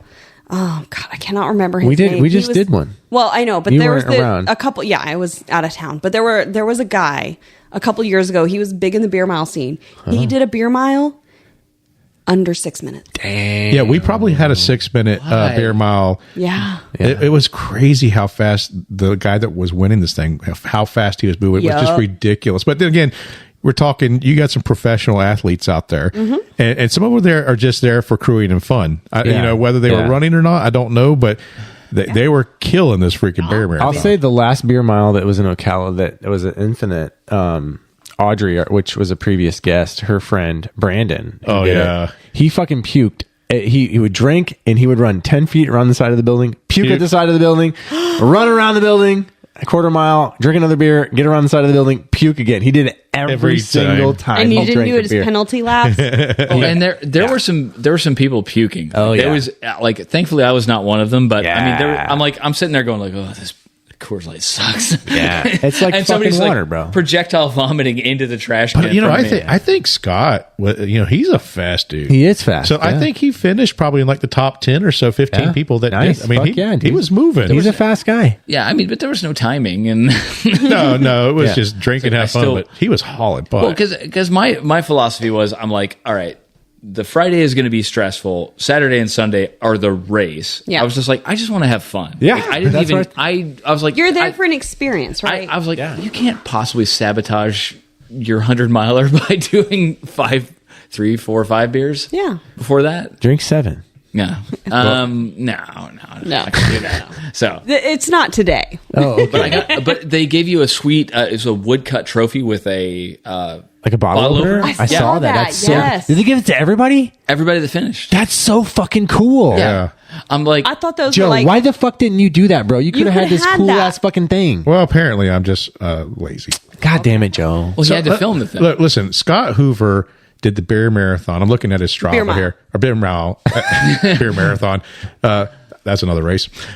In 6 minutes, 36 seconds. Jesus. total or running Total time? time, 6 minutes, 57 seconds. Is that it's Strava? Is Wait. it on race mode or run mode? Yeah, go to elapsed time. Hold on. None of that. Elapsed. Moving Go time down. bullshit. Hit view analysis. Yeah, you gotta go to the elapsed. You have to mark it as a race. Go Everything up. is a Go- race. Go down. Right there. What's it say? Elapsed Like time. I will never beat my PR beer mile. Elapsed time. What's it say?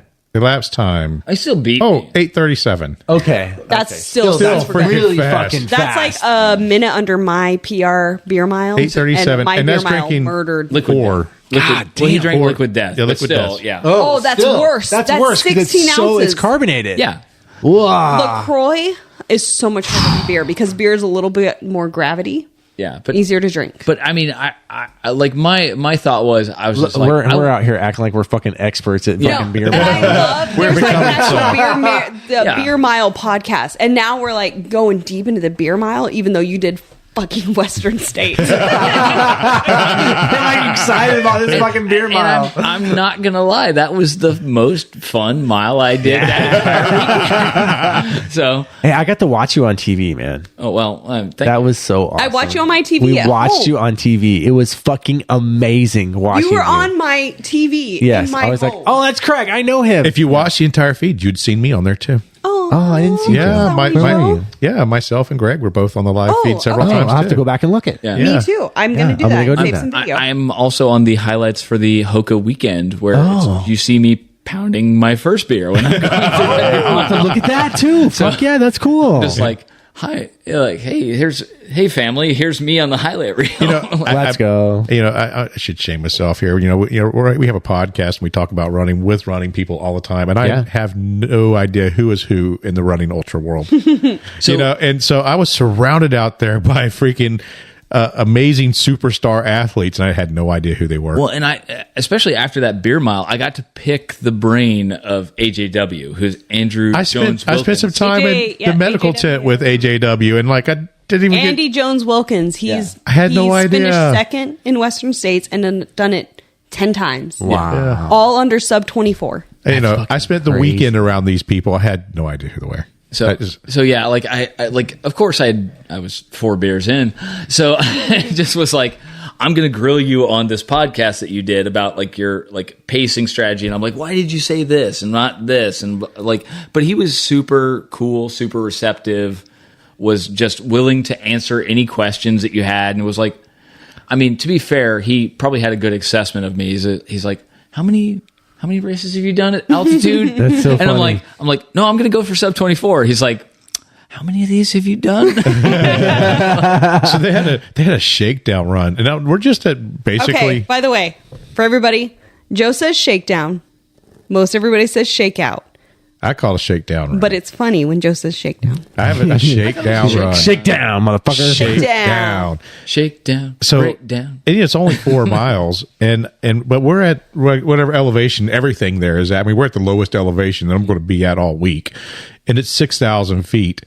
And I run that first mile. I am dying. I am huffing and puffing that first mile. Now, my lungs relaxed a little bit, and I was able to run the next 3 miles a little better. But dude, coming from Florida, you can't train for that shit. No, Yeah. you can't. You know, I mean, you did all this elevation, going up and down treadmills and going up in the mountains, but even those mountains don't go up to 6,000 feet. But they do say that like heat training is the new elevation. Yeah, that's No. shit. That's bullshit. They say heat training is the poor man's altitude training. That Heat shit. training is the poor man's altitude I was training. 100% acclimated, and I was huffing and puffing. So You tell me who said that, and I will find it.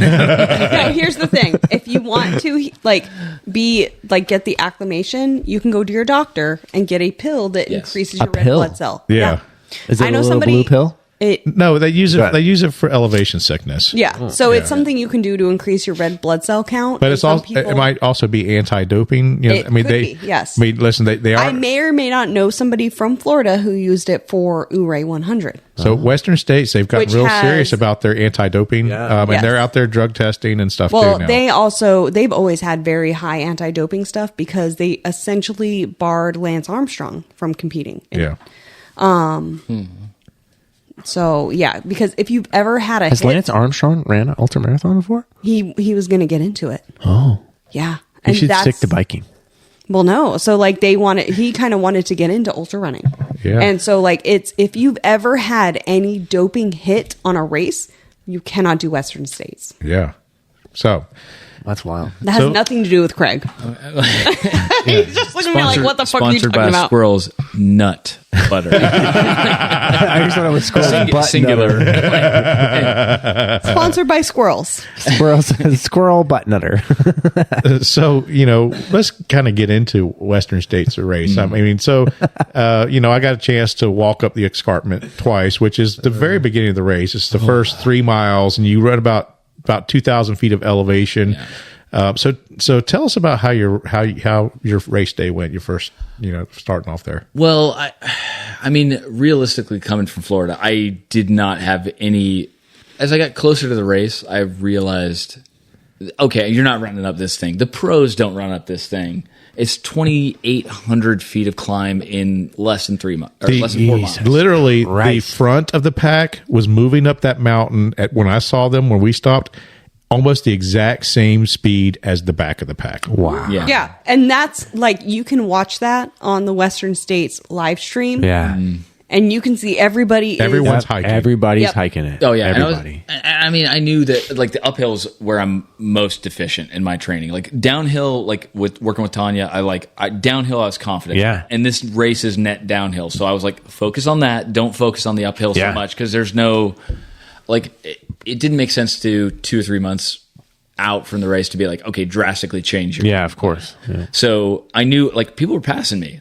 Everybody and their mom was passing me. Literally, everybody was going past me. And I look back and I'm number 300 out of 375. But I was okay, you knew this was going to happen. Mm-hmm. Don't get freaked out. Don't get upset. Just keep moving because you know that it's not going to get any better till you get to the top of the hill. Once you get to the top of the hill, then you can Then it's your start turn. running. Yeah. So, and honestly, you guys didn't get to go all the way to the top to the escarpment, but you can We did the day before. you can hear the people you in the distance you can hear Hear people them cheering. just going, Because there was Oh, there was man. a So fucking two, cool. there was a 2-hour stream of people before the race heading to the escarpment because you had to hike up to it so that they could be at the top when the runners got there. Yeah. Wow. And it was just a tunnel of people that they got to run through. and you're running through there's it's a little narrow cut to get up to the top of the hill. You can see Was there snow up there? Yeah, there was. Or no? There was a little bit. Not as bad as, a on the couple top years of the ago? escarpment, but yeah, it was there was pockets, but it wasn't like you were climbing through snow. Apparently, last year there was a lot of There snow. was, yes. Yeah. But I get up there and there's a guy, and I mean it's all hazy, but he had a box of donuts cut into pieces, and I'm grab a piece of donut, and the crowd just roared. you would think that I had just won the winning touchdown in the Super Bowl because they're just yeah. I was, and I mean, I'm like, I ate a donut. You were a hero for taking because here's the thing: they saw so many people pass up the fucking donut when it's so good. Well, and I told Joe before the race, I'm like, I'm getting that donut. I was a little upset that it was cut into pieces because I was like, he took a whole I would have taken a whole donut. Yeah, goddamn right. But someone had to hike that donut up there too. Oh yeah. Like that's the real hero. Not all heroes wear capes. But they do carry donuts. So we got up to the top of the escarpment, and I mean you're almost at 9,000 feet at that point, and I mean even with a couple of days of acclimation in Truckee, I'm like, you're still not acclimated, but you start down the other side. It's gorgeous. Nice. Like there's wildflowers like purple and blue and they're green getting up there everywhere. right as the sun is coming over the mountain, and it's just, if you turn around and look behind you, the view was amazing up there. Yeah, I mean it was really a sight to behold, and it's got, you're tired already, but you're just like, okay, I just got to enjoy this, because you start doing these little switchbacks, and even though you're at elevation, you're like 7,000 feet. It's like you're doing these switchbacks with all these like rivers and stuff coming off the mountain, and there's snow, and it's absolutely gorgeous. Like I kind of wish I had more time to like stop and appreciate it, but you get into the conga line of people going through the course very quickly, and you're like, I'm staring at somebody's ass for the next nice view. You have to submit to the conga line. Yes. So Did you at least find a good ass to look at? Apparently, like I did. Nice. I say apparently. There's a pair of nice asses up there. So, well, there was I was running with two women, and I don't know what, I don't know either of their names. And the We're one gonna just look it up for you later. The one was just like, I just gotta say, like, to the other, was like, you got a great ass. Like, Dang. but I'm not gay. Oh, okay. The lady said the lady said that. Yeah. Okay. This is the kind of compliment I give on the trail. I'm like, you look amazing. I'm like, amazing ass. I mean, do I agree, or is this offensive? I'm just saying. Did you agree? Trail runners. She had a great ass. You know, I've seen some really fast road runners, and the bodies are sleek and narrow. You know, but you get trail runners, and they have some meaty legs. Like there's some muscles on them butts, and trail runners have I great got some legs. meaty ass calves. Yeah, trail runners have great legs. I'm just saying, and I don't mind it. You know, I know people talk about my calves. That's fine. Yeah. I'm happy That that is I your have good nickname calves. after It all. is your You know, trail name, calves. I wanted to take them from mile 1.5 to the end. But there was a whole lot of good looking legs up there. They wouldn't let me have them either. So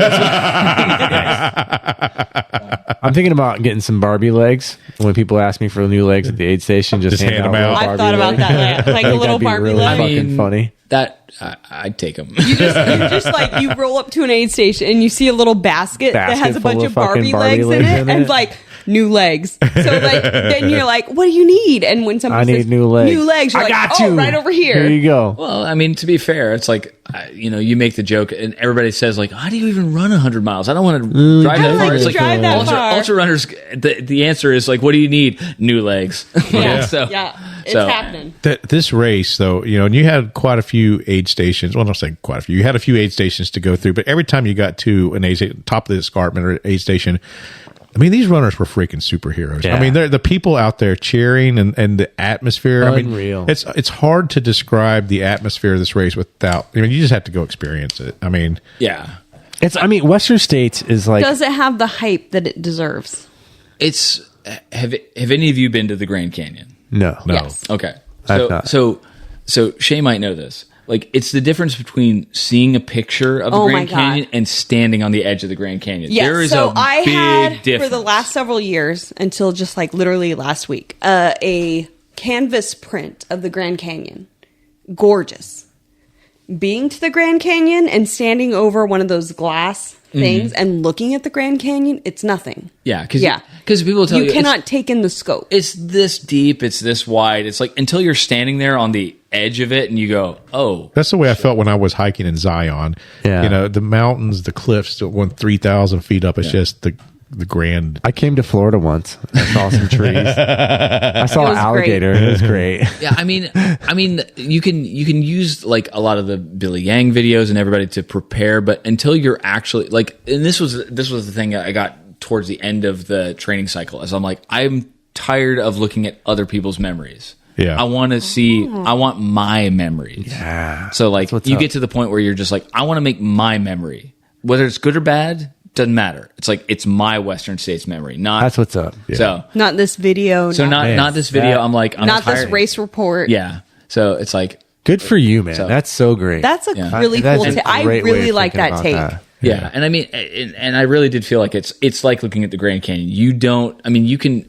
be there. Like people don't know Joe. Like Yeah. until you're at that aid station, like seeing people coming in, like Until you like, feel it. Yeah. you don't really. You think you know. You're watching it at home, but you don't really get a sense of the actual emotion. Yeah. So I mean, every time at the finish line, or we're not at the finish line with your race yet, but I was at the finish line early at the golden hour. And, Yeah. you know, once you get past, like, people have finished at 28 hours, 29 hours, you know, there's so much emotion because the crowds get bigger and bigger and I bigger. watched the entire Yeah. hour and a half, Yeah, me too. hour and 15 or 14 minutes. Yeah, of the golden hour. It The was golden amazing. hour, you know, like the crowd has gotten so big there at the finish line and has swelled, and it's I cried a lot. I Listen. got teary eyed myself when a few times. that guy that was blind, Will, Finished 30 had seconds. 30 seconds to completing that course, I was fucking devastated. Yeah. Yeah. I wanted him to finish so bad. If Will could have carried him across that finish line 30 seconds faster, he would have been there. I know. Man, because the crowd was just going absolutely freaking fucking nuts. Yeah. So fun thing. So like I also was tuned in for the Jim Walmsley finish. Yeah. There were 25,000 people during the live stream on the Jim Walmsley finish. There were 65,000 people watching Golden Hour. Yeah. Wow. And So that's what tells you, like, and what was it like? At least a quarter of the finishers finished during Golden Hour. Yeah. Yeah. And the guy that came in third, like this was a crazy year because the guy that came in third, Oh my God, Hayden it was Hawks, came fucking in crazy. 16 Yeah. seconds Yep. behind second place. There- That's Yeah. incredible. incredible. There was The splits were insane. When we watched race. I watched the live stream of that, and they were running, they were sprinting together, side by side, up that hill. up that hill. Like they thought, like when they were announcing it through the live stream, they were like, "Oh, it's so and so with his pacer," and I'm like, "Oh, okay." Nope. They're like, No. no, this is those two guys fucking going at it. Yeah. It was fucking Meanwhile, crazy. I'm probably at mile. No, we were tracking you. I was, Craig, we I were was watching you too. refreshing Don't it. worry. Don't they're worry, finishing Craig. your mile 60. You I'm know? just going. It's fine. Kill me. It was like Tune my baby. I paused the Craig watch so I could watch them sprint well, for a it's fine. second, but we went right back to Craig. I mean, I wanted you to do that. Yeah. I would have sprinted myself, but you know, you sprinted the fucking end, Gotta bro. let those guys have their moment. That's You fine. literally sprinted at the end. I watched you sprint across. Unfortunately, the finish I proved my pacer correct. It's like I had more gas in the tank. So I was at Michigan Bluff, and I know between the escarpment and Michigan Bluff, you've got a couple of good climbs in there. You've got to yeah. hit. There's one really hard climb. So tell us a little bit more about those climbs in there. So getting to where I met you guys, there's a lot of stuff. And basically so you do the first 30 miles, which I had not done. I did the training camp. And basically it was a case of I didn't know what to expect. Even though I had done a couple of days of acclimation in Truckee, I was still not sure how that first section was going to go. And even during the race, the sections I had run, I'm like, there's more hills in here than I remember. So right? I'm like, this wasn't this hard a month ago. But so the first, if you go look at it on a map, it looks like, oh, it's pretty easy. You do the first 4 miles up, which is going to suck, and then it jackknifes back down. I saw that. Yeah. And then, but if you look at the course from Lion Ridge to Red Star, I think it is a sawtooth. And all that is at Up and down, 7,000 up, down, feet. up, You are just just climbing. up and down. There's no flat. You're just up and down the whole time.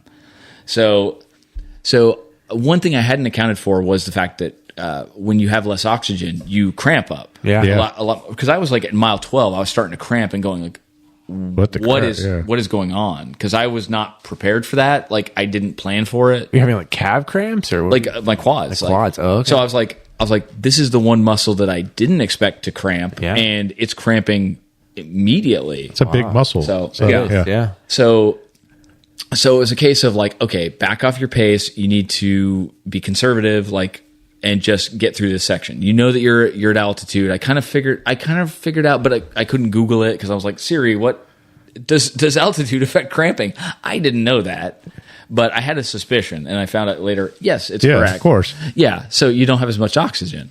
So I kind of did the first 30 miles. Like I got caught in traffic after the first escarpment climb, and so it was a single track trail, very muddy. But I managed to get past everybody at like mile 7 or mile 8, and it was just up and down, up, down, up, down, up, down. And I fell 3 times. You fell? In the first 20 miles. I'm disappointed that you haven't shit yet. I felt like shit. You know, it's kind of deceiving though. You look at the elevation map, you know, where you're seeing, you get the people are running around with these little skin tattoos they put on the I forgot that too. You know, and you look at it and it looks like it just goes downhill. It does. The map itself looks like the whole course is just go downhill. It does not go downhill. No. No, so you're basically from like mile 7 to about mile 30. You are at about 7,000 feet, either rolling uphill or rolling downhill. You have a total. I mean, wow. From the top highest point to the end. Yeah, it goes down. I mean, kind of, but then you have all those climbs up in between to get there. But every time you drop below 7,000 feet, you climb back up. So and you're just like, I can't fucking breathe. So the first 30 miles was actually pretty rough. Like I wasn't prepared for it to be like as brutal as it ended up being. But it was a case of like, I'm like, okay. Would you say that's the most technical part? Is that first 30 miles? Probably. I mean, I was so tired. I don't like, you don't remember, but I did. Okay, so I have options. I accidentally dropped this on the entire ground. So it might be shaken up. Oh, it's fine. Oh, so God, I also yes. So Shae is bringing beer and buckets here for us. I literally dropped it. It's fine. It's fine. So yeah. So like I fell 3 times and I only fell in the first 20 miles. Like the third fall was so bad that 6 people stopped because I like splayed out Charlie Horst and people were like, "Are you okay?" Because I couldn't get up. To the point where like I'm laughing into the dirt. I get up, like my face is covered in dirt. I was wearing a white shirt, fucking stupid. I saw you because I was like, well, it's gonna be hot. Yeah, so like, covered in mud. You were covered in dirt at the As soon as I saw you, I was like, he fell. Yeah. So it was like just. I mean, I was laying there just chuckling to myself because I'm like, you fucking idiot. So people are like, oh my God, are you okay? I'm like, nothing's bruised but my pride. I popped one of my, like, I only had 1.5 liters of water on me the whole time. And I blew out one of the bottles at mile 20. Oh. Like, so now I'm down to 1 liter. Yeah. And I'm in the mountains and so I'm like, okay, well, that's gone. I look like shit. So let's just keep going. So I managed to get all the way to, like, I was already a bit behind pace and behind schedule when I got to Scott and Olivia at mile 30. Mm-hmm. So, but I was like, so you said you're a spreadsheet person. Yes. So you had all the inbound, like, I'm going to be coming in here. And at what point did you fall off of your plan? Immediately. Like the moment, Joe. I mean, the funny thing is like, and we'll talk about this, is like, I didn't even tell my pacers that you could pick up a pacer at mile 56 because I did not foresee a world where that was ever going to happen. Oh, so you were going to be there way before. So I was like, yeah, I mean, 24, 26, like, I'll be there way before the sun goes down. Well, the first time I'd heard from his crew when I was at Michigan Bluff, which is about basically the middle way point, was that he was pacing to run this thing at 26 hours. Okay, was what he was doing. He was hit it pretty good. Yeah, and I thankfully, like I had a really good guy tape up my toes the day before. Yeah, who's that? So some guy named Joe. I don't know anything about that guy. Man. Well, I mean, do it again. I mean, to be fair, like I immediately ignored Tanya's advice and it was like, can I get these wet? Like, no, you can't get these wet. All right, well, I'm going to go take a shower. So see, here's the thing. So some people do taping the night before. Yeah. I am a person, I always shower the morning of a race. Always. I cannot go into a race where I have not showered that morning. I can't do it. I'm not a night shower person. I'm a morning shower person. It wakes me up. So anytime I do taping, I do it the morning of. I can't. I'm a tape. I'm a shower the night before, and a tape morning of. Okay. But no. So like I know people they'll tape the night before. It's fine. Well, if it's not Western states, you know, But and I'm crewing you, I wouldn't have taped at all.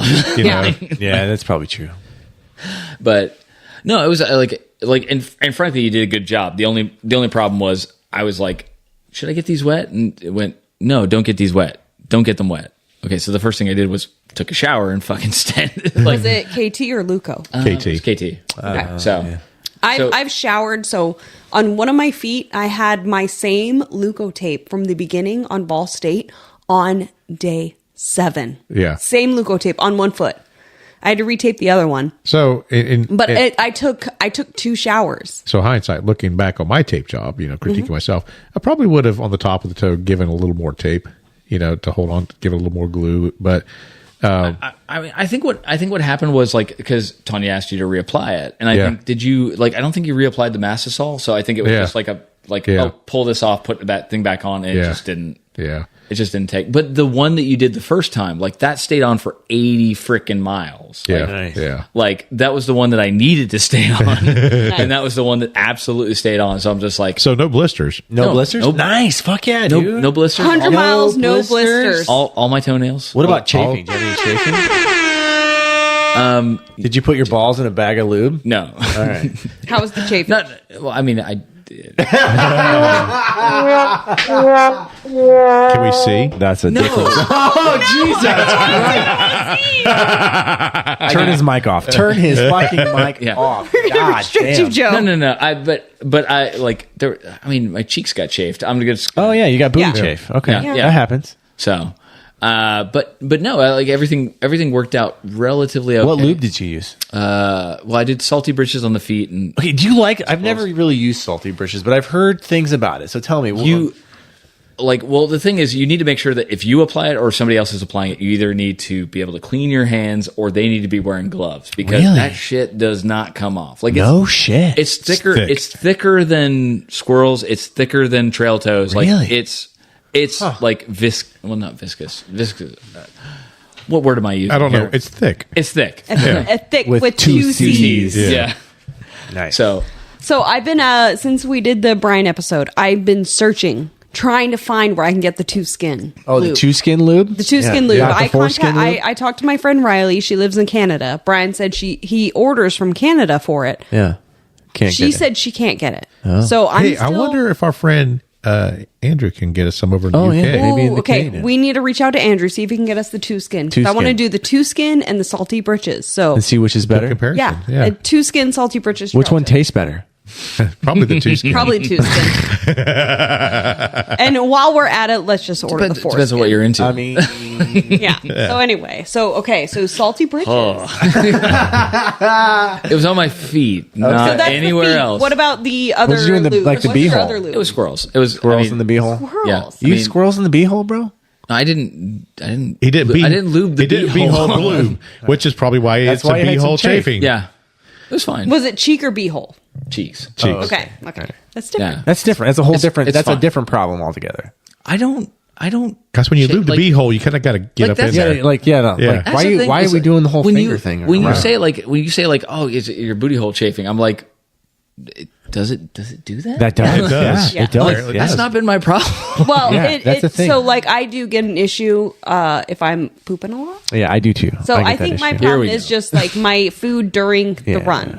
If I eat a lot of usually sugar, like a Yeah. lot of junk food, Usually I'm the last shitting a 20 lot. miles, I'm shitting a lot. Yeah. It's like you guys need to just work on your diet. I Okay, yeah. don't shit in the woods. I'm not going to. You There's are no. 100% right. I need to work on my diet. It's like it's all fiber all the way down. You ain't wrong. So I get I get notice from Scott that you've climbed the last good push before you're coming down to the aid station where I'm at 56, Michigan yeah. Bluff. So how was it coming down to Michigan Bluff there? Okay, so yeah, I mean, so full disclosure, like I say, a couple of months leading up to the race, I had switched to Spring Energy. But all that controversy that, had come out with Spring Energy about, like, does it have the calories that it says it does? Like, I don't know. I can't rely on this stuff. So I kind of had to switch back to a previous strategy very late in the game, like 2 months out. Didn't really train with Huma gels. Like, I had been training. Oh, the Huma gels are good. They're good, but I had not been training with them. And even in the last 2 months, I was still not training with them because I'm like, my gut will be fine. But I had told my crew, I'm like, here's the plan. I'm going to take one of these every half hour. Wow. Holy fuck, that's a lot of goo. Which is a lot. God damn, that's a lot of goo, bro. It's a lot. Fuck. So, which is why it didn't happen. So much goo. So I basically, I had the whole spreadsheet where I was like, if I come in and I'm like, count the number of goos, Huma gels, whatever, that I have on me. It's like, have I been eating? Ask me the question. Like, if you see like 1 or 2, that's fine. If you see like 3, 4, 5, 6, have I been eating? What have I been eating? So I was trying. Here's my question for you: were you primarily saying I'm going to eat gels, the race, or were you saying like I need to eat food at aid stations as they have them? I tend to like, and I'm not a pro at this because I've only done like 400 milers at this point, where like usually like I don't get sweeted out until I start to do like the longer distances. Yeah. So usually about like 60 is when you get sweeted out. So it was a case of like I knew that my plan was overly ambitious. Like I'm going to just eat gels the whole time because I also had Roctane. I had Roctane and other stuff that I was like, Roctane drinkable. Yeah, but I also abandoned that very quickly. Yeah. Roctane is. It's too sweet for me. Roctane is rough for me. So, by the time I got to mile 30, I was already off of my nutrition. Like, do they sponsor this shit? Because that's that's a fucking lot of money, dude. God damn, that's so many. Give me the number for Spring Energy because I bought like $150 of their shit and didn't use it because it tastes good, but it's like if I can't rely on your stuff, I'm not going to take it into the most important race of my career for sure. So like even Scott was like, you're not eating, like you need to eat more. I'm like, okay, yeah, fine. So I was eating watermelon, I was eating Uncrustables. Yeah, those are so good. So I was like, I had brought food with the crew to be like, here's my backup plan. Like I had like smoothies, and I never did have any of my protein shakes because milk when it's hot, not so much. Not a great thing. So that was an experiment that failed. But I was just eating whatever they had at the aid station. Okay. And so whatever looked good. By the time I got to Joe's aid station, like I had been in a series of like peaks and valleys because I would eat something at an aid station. Not my gels. Like I would gag. Like I would try to eat something, gag, not throw up, get, okay, settle, keep running, try to eat something, gag. Repeat. Yeah, repeat. Yeah. And so by the time I got to Joe's aid station, I was way off on nutrition to the point where, okay, so I want to get the consensus of the people here because I think I know what at least one person is going to say. So I'm running down the road at Michigan Bluff, and just shit in the woods, bro. No, it's not shitting in the woods. It's not always about shitting in the woods, Kevin. So no. So I got to. I'm way off on nutrition. I am like emotionally and physically wrecked at this point. Like 56 miles into the race. Like I know I'm going to meet my crew again. I'd already told them at 38. I'm like, I'm going to be emotionally, physically broken when I get to you guys next time. And I'm coming down the chute, and you can see like there's an arch and there's a timing mat and there's people just going like, yeah, come on, man, let's go. And I look to my right, and there's a gray tabby cat. Yeah. Now, yeah. What do you think I did? You stopped to pet the fucking cat. Exactly. Yeah. So I'm like, people are like, "What are you doing?" Like I'm like, "Fuck you! I'm petting this cat." It was a friendly cat. There were a bunch of people, Yeah. right? Yeah. So that's amazing. So there are Soft pictures. cat or like a feral-ish cat feeling? Well, they were like, that was a kitten, so it was like 6 months old, basically. Yeah. It was, Oh, baby. It wasn't a full grown cat, but I mean, it was a kitty. but there was multiple cats there, and I'm just like fucking pet the cat. and yeah. Exactly. Why I'm are like, you not here if not to really enjoy the race and pet the fucking cat? If I get a Western States tattoo, it's going to be that cat instead of the lion. So great. Oh, I love it. But I at that point I didn't realize, and I mean I did not have any clue how close to cutoffs I was and how far behind I was on pace, because my crew had been waiting for a while. time. Yeah, wow. I got Yeah. a chance to BS with them for quite a bit. Yeah, and I felt like inside I felt really bad because I was like, I'm supposed to. So there's a hours point ago. at Michigan Bluff where if you hit it, you can run and just keep going. But if you hit it after a certain time, you can take a pacer with you.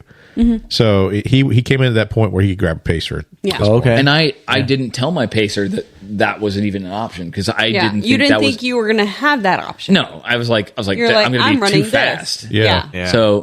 So this is where It's one of those things where it's like you can get a pacer at this mile or this time of day. Yeah. Yeah. So and this is where like Nicole, Scott, Olivia, everybody, Roxanne, everybody had stepped up and had been reviving me periodically throughout the race. Excuse me. But I got into that aid station and I went straight to the chair and I started crying. I was head and hands, just a physical, Fucking- because I knew what was wrong. I knew that I'm you're off on your nutrition. This is why you're emotionally distraught. Mm-hmm. But I didn't care. Yeah. So I'm just that's why I petted the cat. I would have done that anyways. Yeah. But I was like, I just need something. This Yeah. cat, Something this happened. fucking cat got you through Western States, bro. Exactly. Yeah. This fucking cat did it. So Also to my hell crew. with all the people that said don't stop pet the cat. Yeah, I mean, the random people who are like, "What are you doing?" It's like, screw you, asshole. There's a fucking cat right here. And this is why everyone listening needs a kitten. I have 3 available unless I foster fail. Well, and my, Jesus Christ. You're not foster failing. And my pacer did say later, she's like, you can pet pussy anytime. So, That's amazing. All the pussy's available for you to pet. yeah, no. Yep. Yeah, but how So- often are you petting Western States pussy?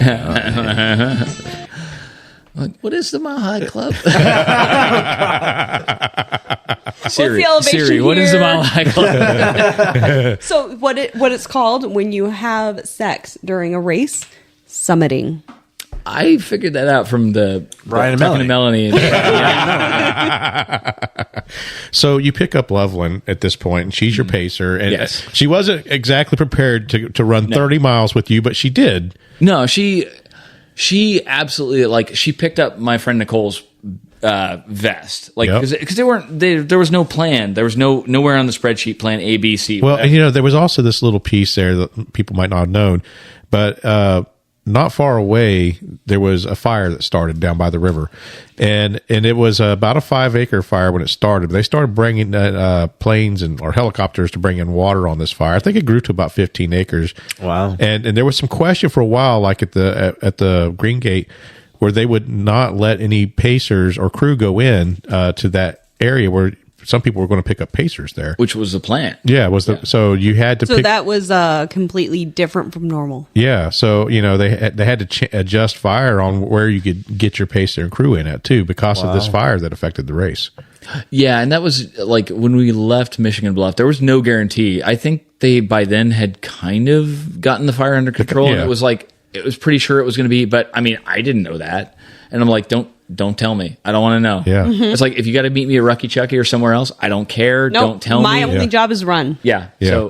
So I run, you whatever. So Loveland absolutely put in a shift there, because that 6 miles was pretty damn fast.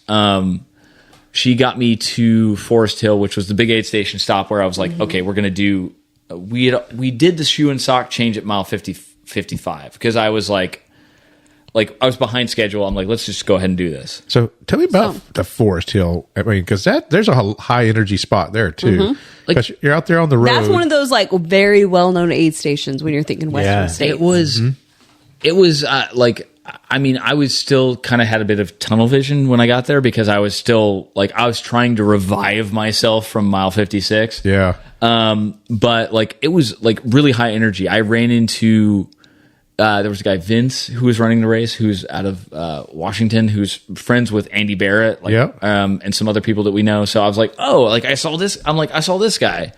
And like there's lights and everything, and everybody's, it was after dark, which was not ideal.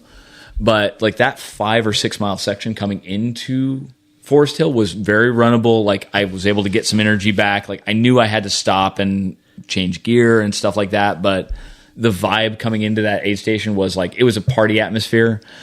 Apparently there were margaritas. I didn't see them. Oh, okay. So here's my question: why do the sock and shoe change? Do you usually do that during races? This race was especially wet, so I wanted to I'll do like around mile 50 if I'm feeling like I need to. Okay. But this was a case of everybody was saying in the high country there was snow melt this year. So the snow last year was still up there on the mountain, so there was slush, but this year it had melted off. So the streams and the springs coming out of the mountain were pretty strong. Okay. So there was you weren't going to avoid that's what I experienced when I did that race in Utah. Lots of snow melt just coming down. You're not going to get around it. So it was just a case of your feet are wet. You just here's need how to you change your solve socks. it. Yeah. So there's also just a little road section, a little bit of road section running through there, which is nice. I mean, it's a break on the legs or a little change in pacing and stuff. But you've also got a big river crossing coming, so you're going to change up. No, wait. So Forest Hill. Well, so I got to Forest Hill. I did my big change, like shirt, hat, headlamp, everything, and was like, okay, like I felt like a new man.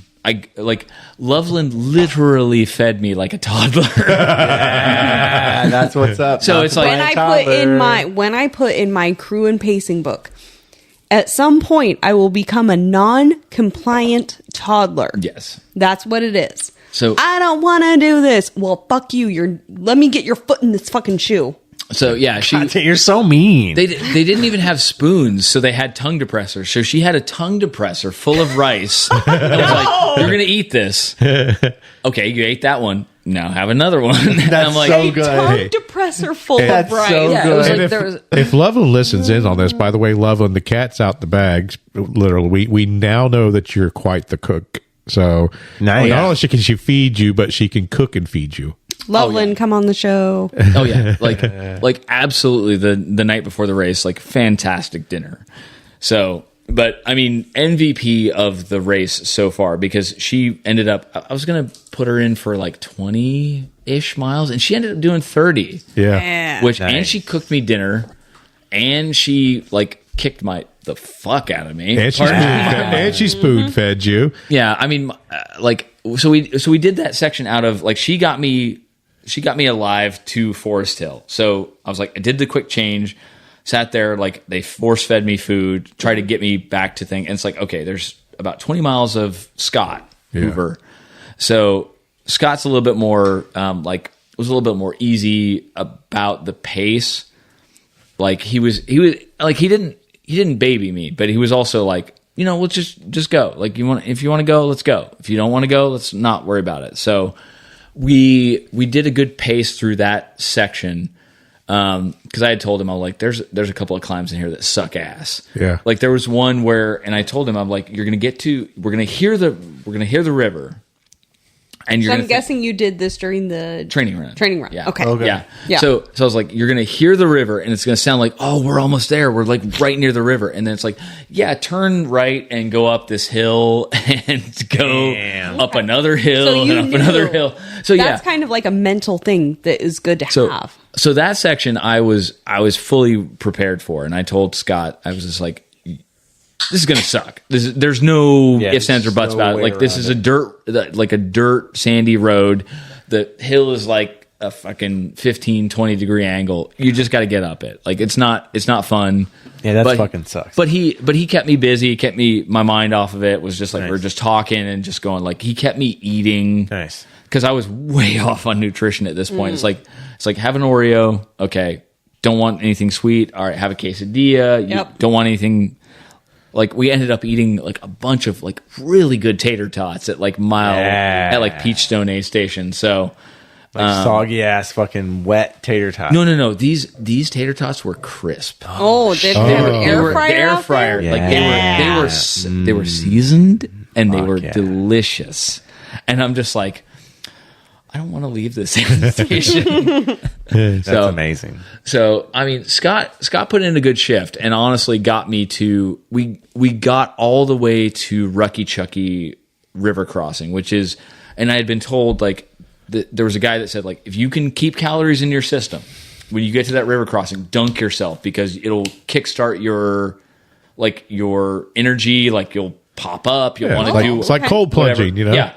So we got there. So Rucky Chucky is about 70 miles in, and it alternates. Sometimes you have to actually take a raft across last the year lake. was a raft. This year they got So the like walk. sometimes you have to take a raft. Sometimes there is a rope that you just walk across, and you might be up to like chest deep water. If you're Casey Lichtide, oh shit, she's an elite that is like 5'2". But so sometimes Rucky Chucky crossing is a boat. Sometimes it's a rope. What was it for you? I wish it was the boat. Yeah, That's so funny. it was high, right? Have you ever nutted yourself on a rock? So we got to the river crossing, Scott and I, and No, I have not nutted myself okay. on a rock. I just want to clarify that. just checking.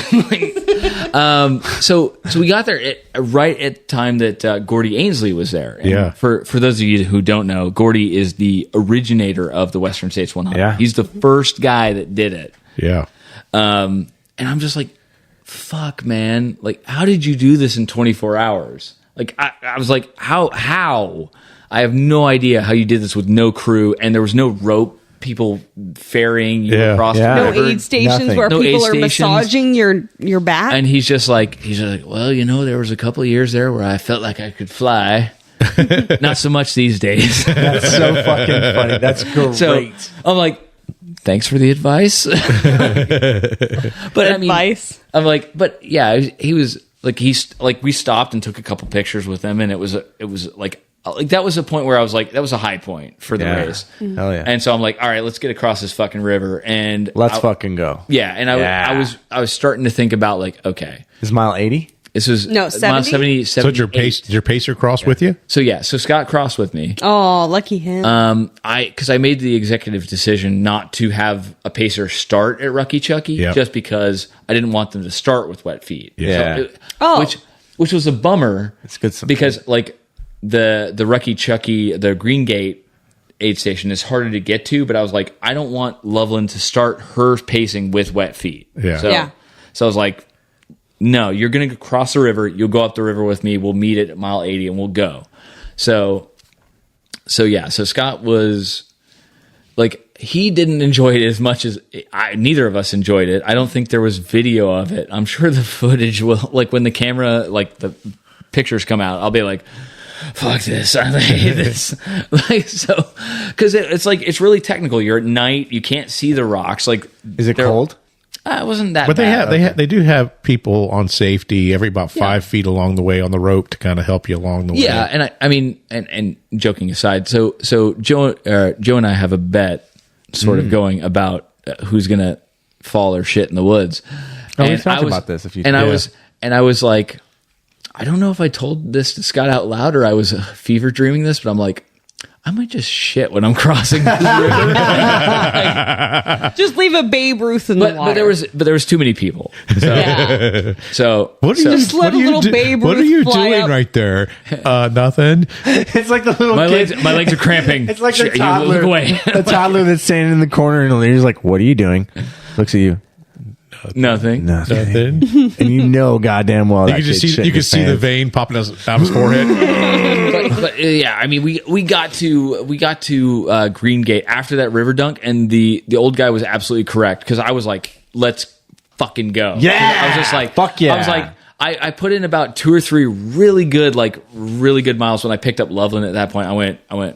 We don't have to, because I didn't know where I was time wise. I'm like, Western states, like they have like 30-hour pace and cutoff, and really 30-hour pace is projected like this is So where what you they should be. have, it's like one of those like yard signs, and they say for 24-hour pace this time. Yeah. So like you come in, it's going to say like 2:50 p.m. 24-hour pace. You come in and it says 30-hour pace.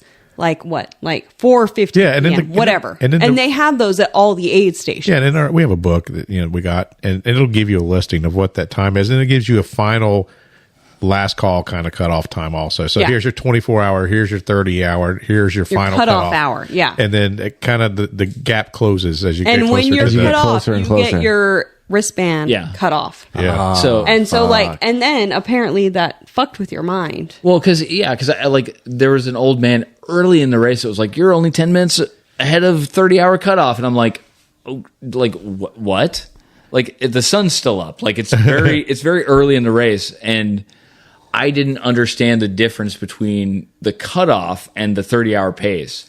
Because I mean, for the whole time I'm looking at my watch, going like, no, I got time. I got plenty of time. But they kept saying like, you're 10 minutes ahead. You're 15 minutes ahead. And I just like that fucked with my head so badly. And it's like an aggregate for these certain sections. Yeah. So it's not an overall pace. So what it is, it's an aggregate, like let's say the escarpment. It takes that into account. Of the escarpment, it takes into the account the climbs.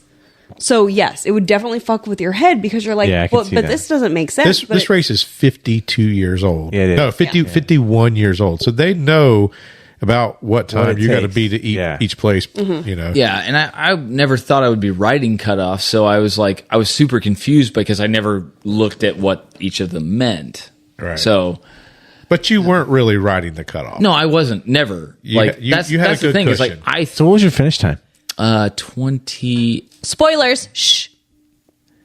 20 hours. I'm just kidding. I wish. We're at Rucky Chucky. Yeah, Rocky Chucky. So I picked up Loveland at mile 30, and I was just like, I was reinvigorated. Like I got some Oreos at that stage. I had not been eating sweets or anything, and I'm like, give me some fucking Oreos. Like Yeah. let's go. What time Let's of day go. is this? This is like 3 a.m. Oh yeah. Yeah. And so I'm just like, we don't have time to fuck around. Like we need That's to go. what's up. Fuck Like yeah. So I picked up Loveland again, and I made the foolish mistake of telling her, I'm like, I don't want to finish in the golden hour. Yeah. So she did the trail math with 20 miles to go and was like, this is the pace that you have to keep to get inside the golden hour. And she pushed my ass Yeah. the whole Fuck yeah. time. Like I've not worked that hard in a race ever. Period.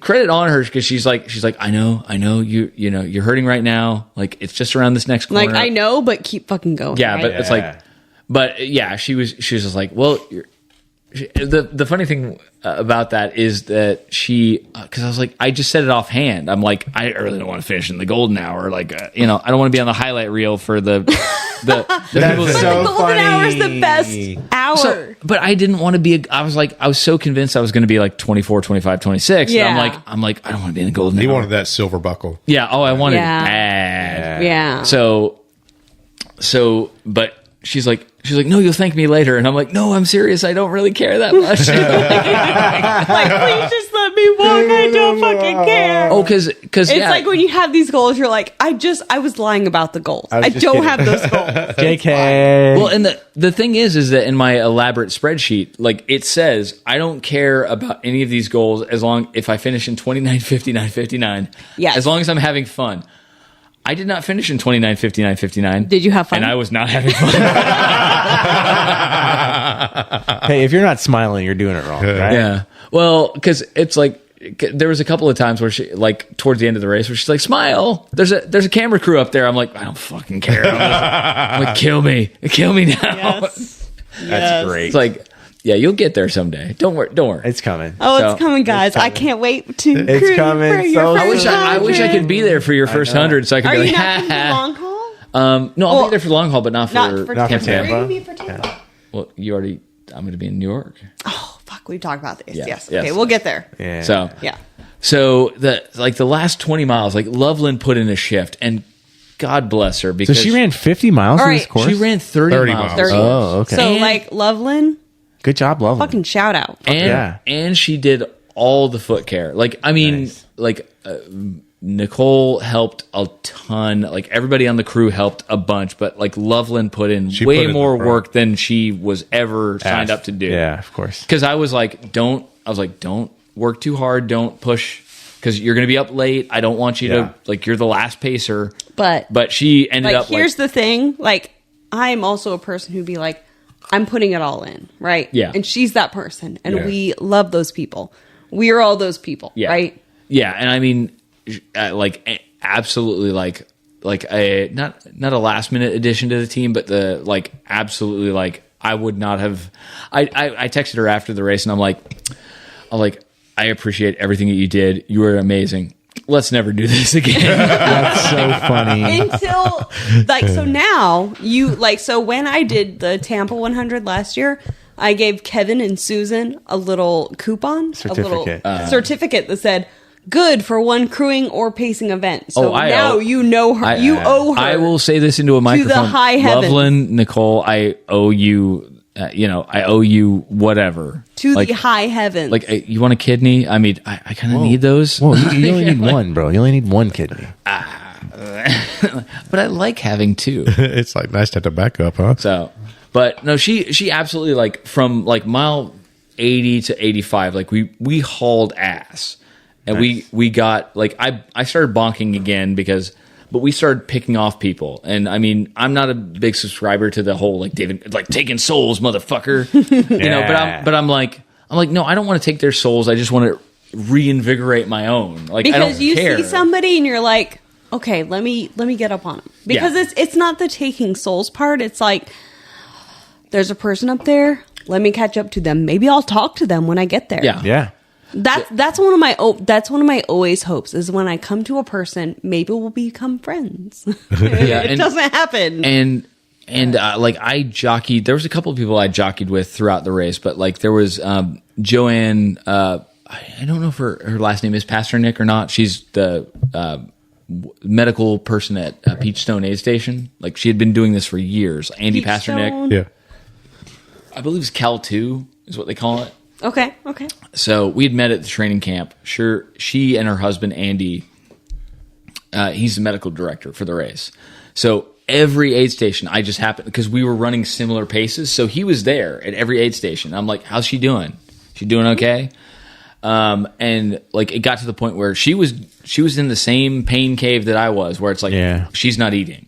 And I'm just like, oh, I want her to finish more than I want me to finish. So it was like it was pretty awesome to see because her you get get finish. you get those relationships with not just the people you're running with, but the crews. Yeah. Because you're really rooting for them. You're invested into them. Yeah, because I was like, she has apparently been putting in a shift on the Peachstone Aid Station as the medical person for years and years and years, and got into the race finally. And it was just a case of, like, I had met her at the training camp. I was at the start line with her. She passed me at the start line. Like, she was fucking going. Yeah. And I'm just like, I passed her with like 10 miles or so to go, and she looked rough, but I was just like, I want you to finish. Yeah. Did she finish though? She did. Oh yeah, that's right. Yeah. More than I wanted me to finish. I was like, you were to just finish. rooting for like your friend. Like, What this was her person. name? Joanne. She's Andy Pasternick's wife. So I don't know if it's Ellerow or if that's just on Facebook. But Okay, I'll look it up. I just want but no, she was awesome. Like, That's great. Like, I was like, she put in a shift, and she did a golden hour finish. Like, she looked rough, but she put in the work. You know, so I got down to the golden hour, and I was there to watch everyone finish, and the emotion that came with every finish, so everyone and their friends, their family, their pacers, their crew, anyone that really cared about a person was able to get out there after that last aid station at 1.5 mile. They got there and they got in and they ran their runner in, and you're at the end of this. It's at a high school, and the Placerville. track. And you watch them come down onto this through this gate down to the track. And the crowd just roaring just as they enter into that gate there. Yeah. And It's like a whole quarter mile, right? Yeah, About a quarter mile. it's not a full 400, but I mean, because you don't run the entire loop. Yeah. But You run the straight curve straight. yeah, It's a lot though. yeah. It's a lot more. But I mean, but when you're that far into the race, it's like this. Oh, it's flat and it's runnable. but It's no, a some people start rubberized running track. too fast, like sooner, and then they're like, "Oh, I'm committed. I have." Yeah, to you It's a rubberized track. You get a little bounce on it. Oh, nice. I like it. And but oh my gosh, I mean, I can't tell you as many times as I wanted to cry as I watched each one of those runners go across that finish line. Oh yeah, the emotion. So it's like everybody poured their heart and soul, and the families and the crew and all the people associated with each and every runner, like the whole life of that body and soul. Just getting to the crossed, start line of and it's this just race. unbelievable. There's so much behind it. Yeah, just get to the so start line of much. this race. You know, we talk about, how The how only you get thing into that it. kind of pissed me off is like they not pissed me off because they were talking about something very serious. They were talking about something very serious when you cross the start line or when you cross the finish line. So they were still talking about the other person. This is fun. You did not get a feature as you should have. It was. But you were in the golden hour, so I guess. Yeah. That's Well, okay. well. I mean, but I talking about features. I was running with a guy for a good chunk of the race, and I saw I kept calling him Anthony Okay. because that was the bib that I was seeing, and so I saw him at the end of the race after I managed to finish. I know I'm skipping ahead, and I went, "Good job, Anthony, man! Like you killed it." And then when he got his medal, they called a different name, and so I was like, "Oh, did Because for people at home, they do a medal or a buckle presentation about 2 to 3 hours after the finish. So I had been calling him Anthony this entire time, and it turns out that Anthony passed away before the race. So this guy was running with two bibs. So he was running with his bib and the bib of a guy who had passed away but had gotten into Western States. So That's fucking. so I did not feel so bad about calling him by the wrong name No. afterwards because I'm like, he was running in the memory of But the another good runner. thing, guy. like, that probably meant a lot more to him that you said, "Good job, Anthony." I hope so. I called It him by the probably wrong name. meant it probably meant so much more because he felt like, He was Anthony. This guy He was is like- running for Anthony. Yeah, Yeah. you're rooting this guy on. That's great. And I mean, I couldn't. I'd seen the guy at training camp, but I couldn't remember his name. So I was just like, oh, he's Anthony. So this is the name of the person that's there. So Yeah. So that was. I didn't feel so bad about that. I felt like that was very cool and a very community event because, it was just something to, you don't experience that in other races, where it's so hard to get in that they would any other race if somebody passed away, it wouldn't mean so much that they got into the race, but it's the fact that this guy got into the race and unfortunately passed away was but somebody was still carrying that torch was running for him. Yeah. was still pretty damn cool. Yeah, it's super cool. I mean, there was really some real achievements going into this race. I mean, we had the one big story that a lot of us remember. I mean, I was the very first blind runner to complete this course. Yes. Oh, Will. I was sobbing. So he finished Sobbing. he finished in 30 seconds short. 30 seconds. 30. Yeah. Because you think of all those things of where does your time go? Yeah. Petting that cat. No, exactly. But that. I mean, petting that cat. I sat on the toilet because my legs hurt. All that stuff. Because oh man, the crew don't know I'm in this porta potty just sitting to rest my legs, and not just go to the bathroom. There's all those things, and this blind runner who would have been the first blind runner to finish. he still finished as far as I'm concerned. He did finish. He did finish. He finished the damn race, so. Yeah. But I mean, the energy that came when that guy, I mean, they're doing the countdown as he's running around the loop. Oh, I was watching it live, just screaming at the TV. please hurry. Screaming. I was unfortunately, I was taking You were a nap. sleeping, yeah. Yeah, of course. So like- here, I'm like- So question. So when you got to Roby Point, 99, and you just had 1 mile to go. Yeah. Well, bring us in. 0.99 miles. Well, no, shush. So I mean, the funny thing. Well, I keep saying the funny thing, but Loveland kept pushing me. She's like, "It's just one more climb," and I'm like, "You don't know. You haven't done the. You training have not camp. done the entire thing. I know this is. You're fucking with me. It's like I know you're fucking with me. You know you're fucking with me. It's like, but we're just gonna live in this lie for a minute. All right, just one more. Like okay. You know that climb, that last mile climb is a bullshit. Because I sounded, sucks. I sounded in my own head like she took video of it and you couldn't hear me whimpering, but I'm just like, it's like, I don't care. Like I just was like, kill me, just kill me right now. But we got because when we got to the actual climb to Roby Point, it was shorter than I remembered in my head. So Okay. I'm like. Oh, okay. Wait, so you in the training camp, you do last? You do everything but the first 30 miles and the track. You don't. Oh, wow. Go So into you the do. track. So you No did. shit. You do 70 miles? So yeah, you can do all 70. Like of So the I middle- might want to sign up for the Western States training camp. it's- just Yeah, for and it's not that expensive either. It's a Y'all. lot of fun. It was so much fun to do that. Like there's no pressure. and you have several days to do it in. And they This have might cheese- be a thing we do because I will never get into Western and they have States. cheeseburgers at the end. It's great. Okay. Anyway, Roby Point. So Roby I get to Roby Point, and Loveland is has been pushing like a slave driver. Sorry.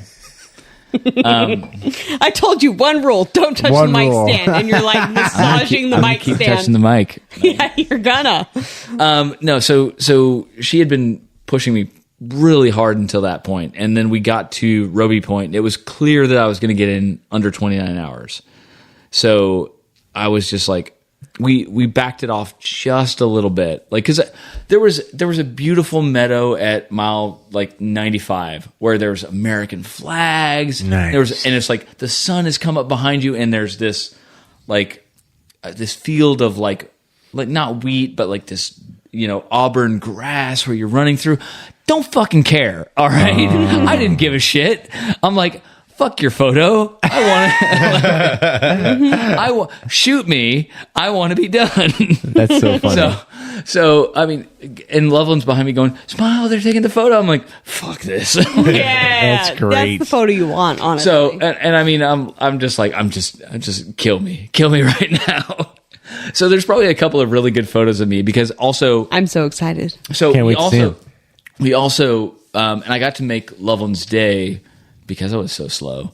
Because when we got to mile 90, Scott Jurek, everybody at the aid station was dressed like a king or a wizard or whatever, and Scott Jurek, It was the King's Court. seven-time finisher, was dressed with a king's robe and a hat and everything, and was like, Everybody was the court, and he was the king. and he's like, you know about Walmsley's Turn, right? I'm like, yes, everybody knows about Walmsley's Turn, which is not named Walmsley's Turn in the actual race, but It will be. Yeah, it should it's be. so hard to screw that up unless you're, I don't know, running 7-minute miles because it's pretty freaking obvious where you have to go. But so yeah, we got through that section. Like that made her day. We pushed. We got to Roby Point finally after all the photo ops, and Stop touching the mic. just wanted to massage. No. No. All right, fine. Put your hands in your lap. You guys, I've been drinking. It's fine. Okay, don't put your hands Looking in at this desktop, we've been drinking a lot. We have been drinking a lot. So we're at Roby Point. We've seen Scott Jurek. Yeah. No, so I got to the top of the hill after we got to the Roby Point aid station, and I met all of my crew at that point. And it was a matter of like, okay, you've got like a half mile, and Loveland had been pushing me so freaking hard for this whole time, and I'm like, I don't have anything else to give. I can't. Half mile left, and I go, maybe I can get this in a couple faster minutes. That's so funny. Yeah. Fuck yeah. So I'm just like, all right, we're not in danger of the golden hour. But let's push. So I passed one group. There was like a group of like freaking 20 people. And Yeah. you can go back and watch the footage. There's Yeah. Oh my gosh, there's- yes. A whole entourage. Because like basically one person will have their 10-person entourage Yes. with them. Yeah. So I had to push. I had to cut through them, and like you get to and I mean, this was another thing I was like thankful for my crew, because they were like, hey, do you want your sunglasses? And I'm like, yes, because I'm crying and I don't want anybody to see me crying as I go into the finish line. Thank you very much. Because I couldn't look at anybody. Like I like, even when I fist bump you, I'm like fist bump, man. Like, I don't want to start crying right now. So I got over I almost cry when I see Joe. Oh. Every time. I mean, Yes. he's a handsome dude. He is a Handsome man. It's the beard and the calves. Yeah. So, I thought it was because I make you sad. What? So Well, you haven't crewed me yet. that's coming. I know. I know. So I got over the bridge, which they say is like, it's all downhill from there. It's a half mile. Yeah. So you start to get the crowd, like the people that are coming out on the streets cheering you as you're going in. And I'm like, I can't look at anybody because I'm gonna cry. Yeah. It's like, I'm like, don't look at me. Like, Do not interact. Tune out. And I see the guy with like the big flag. Yeah. And he's like, you take a left to cut and then a right to cut onto the track, like to get onto the track. So Yeah. you cut left onto the street, right onto the track. And even in the moment, I'm like there's cones, and I go, which way do I go? Like on the track, like which way do I go? Do I shortcut this? But like I got there, and I'm like, I've got enough. I was like, okay, I'm gonna get in under the golden hour. Like Joe was there, Greg was there, high fives, fist bumps, and I'm just like, I put my head down and just looking at the 3 that's in front of me, and I'm just going. Yeah. And I see, and I don't know his name, and his whole crew is running 5 or 6 wide. Yeah, across they're the running entire wide. track. And I'm like, do I give this guy his moment, or do I just fucking go for it? Do you wait for it? Yeah. Do I wait? Because I was gonna wait for him, but I was like, he's going. At that point, I'm like, you're going too slow. Yeah. Like I mean, like he was shuffling. Like, and I felt good at that moment, and I'm like, his crew was like, go. So I got around him, like I did the long all the way around to lane 6, and then dipped back in, and just was like, okay, I can see the finish line. It's right there. People are fucking screaming. Where's Let's the go. finish? Let's go. Where's the finish? It's right there. Yeah. So, and I just went, fuck it. Like, just as Yeah. fast. I mean, in the video footage, it's probably like a 12-minute mile, but in my head, I'm just like, let's watching go. it, you're like, he's fucking sprinting. flying. He's goddamn Usain Bolt. And I just went like, I'm just like, fuck this, and threw my water bottle down and finished the race. And I'm like, I didn't know where it went, didn't care. Like, sorry to the old gentleman who had to pick it up, because I was just like, and I immediately just was like, full stop, like turn around, hug my crew. It was just like crying. Yeah. It was just like, That's amazing. and Joe, you were right over there. Yeah. Like you and Amy Ray, Banana Champ, and fucking Greg were just right there, just to be like like it was. I was like, I did it. We did it. I was yelling at the TV, bro. I was yelling at the TV. I literally was. I was Yep. like, oh my God, he's fucking did Me it. too. The volunteers down there. And I was trying to finagle a way to get my camera in there and Well, get a picture. You got a really good video. And he said, I said, that's my runner right there. He says, come on in here. So he opened up the gate and let me walk right in. So I got to go out on the that's track. That's why you got such a good video of it. Yeah, so I was able to get Okay. beyond all the people who were. I'm like, please let me up to the gate so that I can take this video. And this guy like, come on in here. Nice. Yeah. And it was awesome. when he spiked that bottle and he was hitting that rubberized track, just bouncing. It was like, it was so cool. Yeah, which unfortunately proves to Loveland that she was correct the whole time. Which is, I did have more to give the whole way. Physically, there's a difference between physically and mentally, Yeah. right? Like mentally, Well, you were fucking spent. Yeah. Physically, you probably had some stuff in the gas. But it was definitely like I got to the finish and I hugged my crew, and it was just insane, because I'm pretty sure, like, I don't remember, like, you'd have to look at the footage, because Yeah. I don't remember this. Like, I'm pretty sure Craig Thornley was there to like give me a handshake. And it's like, we need to take a picture, and frickin' Magda Boulay is holding the camera, because you're wild. just like, you're a Western States champion. Why are you taking my picture? because Roxanne just was like, here, random person, you hold the camera for a second. And I'm crazy. just like, you Yeah. don't ask Magda Boulay to take your picture. That's amazing. So I mean, and it was just an incredible feeling. And I cannot describe to you like how it felt. Cause some people say like when they finish a race, like, oh, I don't feel anything. I'm numb. I'm just like, I was so happy to be done. But at the same moment, I was like, this is my moment. Yes. Western States. Yes. Like I may never get another shot at this again. And I didn't fall over. I didn't fuck it up. I didn't crash and burn. I'm like, I got my moment. It's not the one that I wanted in my head. It's not a silver buckle, but it's mine. Yeah. That's right. Listen, So- you finish that shit. We're not sitting here talking about Craig's DNF. Yeah. We're talking about a freaking 99.9 mile finish. So about that. So do you want to talk about that? Yeah, let's talk about your 99.9 mile finish. Okay, so I could not have tried. I couldn't have done this if I absolutely tried to make this happen.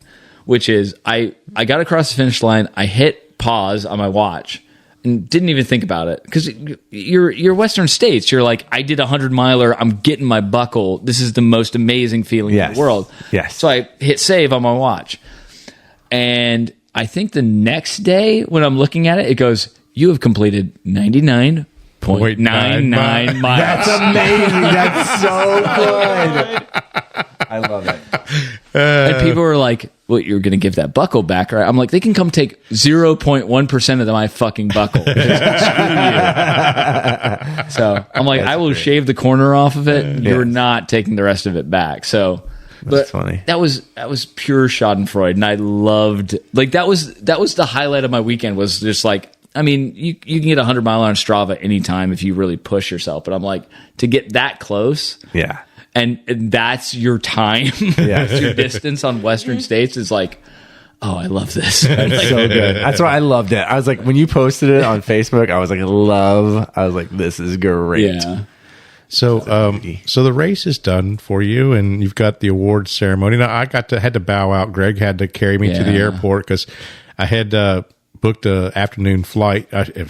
Hindsight, looking back at what I'm doing now, I would have flew out the next day, but I didn't get to stick around for the awards ceremony. So tell us a little bit about the awards. Well, I mean, the awards ceremony was long. Like it was. I mean, Got to call out 300 So names. one of the things that you may not know is they get the buckles. If you finish sub 24, it's a silver buckle. If you finish over that, it is a different color buckle. It's like a bronze and color. they engrave everybody's name on them.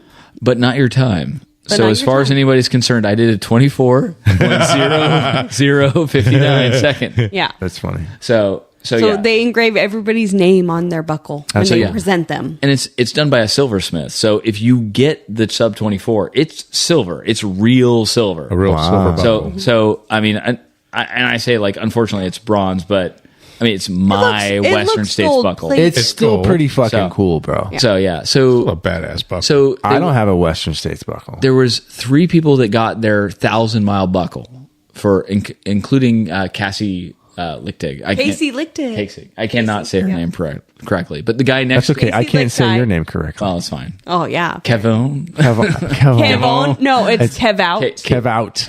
Yes. Nice. Instead of Kevin, it's Kev Kev, out. out. It's bets, not beats. Yeah. It is. Yeah. Yeah.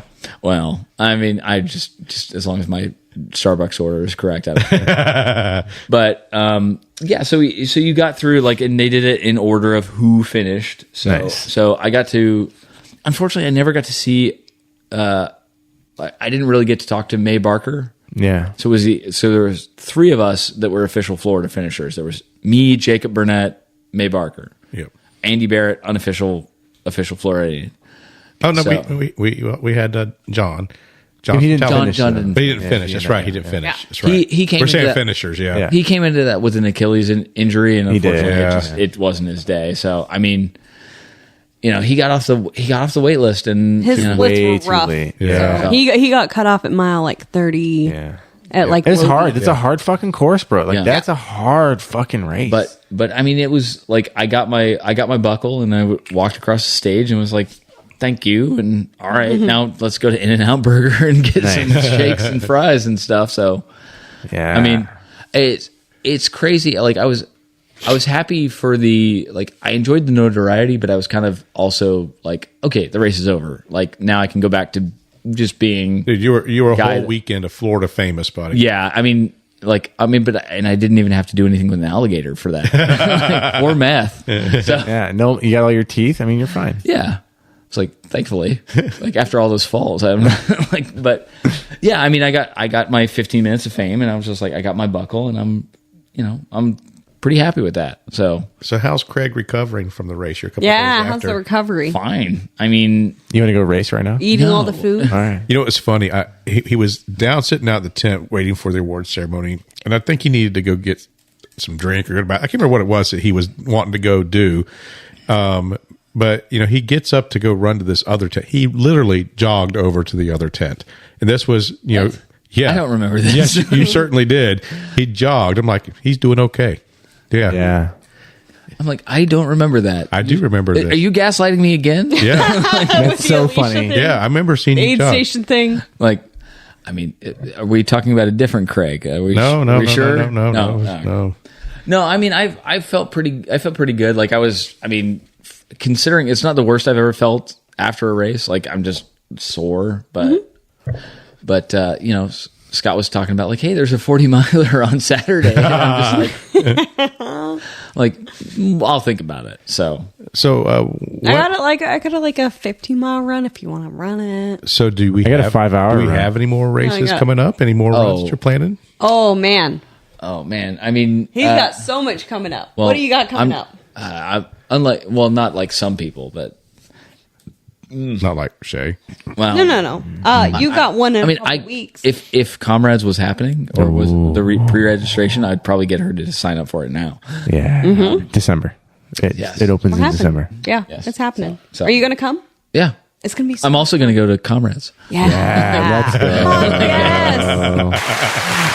Yes. We can all Joe got it. share lodging. We can. do Yeah, all this let's shit. go. It'll Yeah. be so Do it. fun. I'm down. I mean, it like that looks like an incredible event. It does. So I could do some crewing in Africa.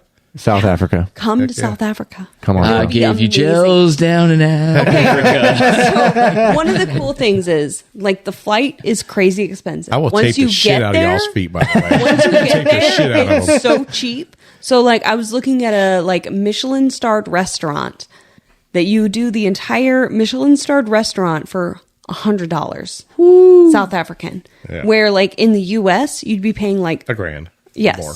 yeah, exactly, yeah. But that's on the want to list. I mean, next up is H9 and PTC. Yeah. So, well, So you've Skunk Ape is actually first. yeah, so. you're doing you're doing the the night Thursday. ride. Yeah. So Yeah. So I'll limp my ass into your aid station. That's fine. I'll give you Fireball and Pickle Pops. That's also That's fine. a Fireball pickle pop race. You can do it there. Yeah. Yep. You goddamn yeah. right. I'm just fueled by pickle pops and also Yeah. liquor. Fuck yeah. That's awesome. Perfect. I And might then be wearing a H9 costume. I don't is know. the same day we're doing Badger. Oh yeah. How much climbing? I'm not going to worry about it. Doesn't matter. They allow trekking poles. I'm fine with it. Good shit.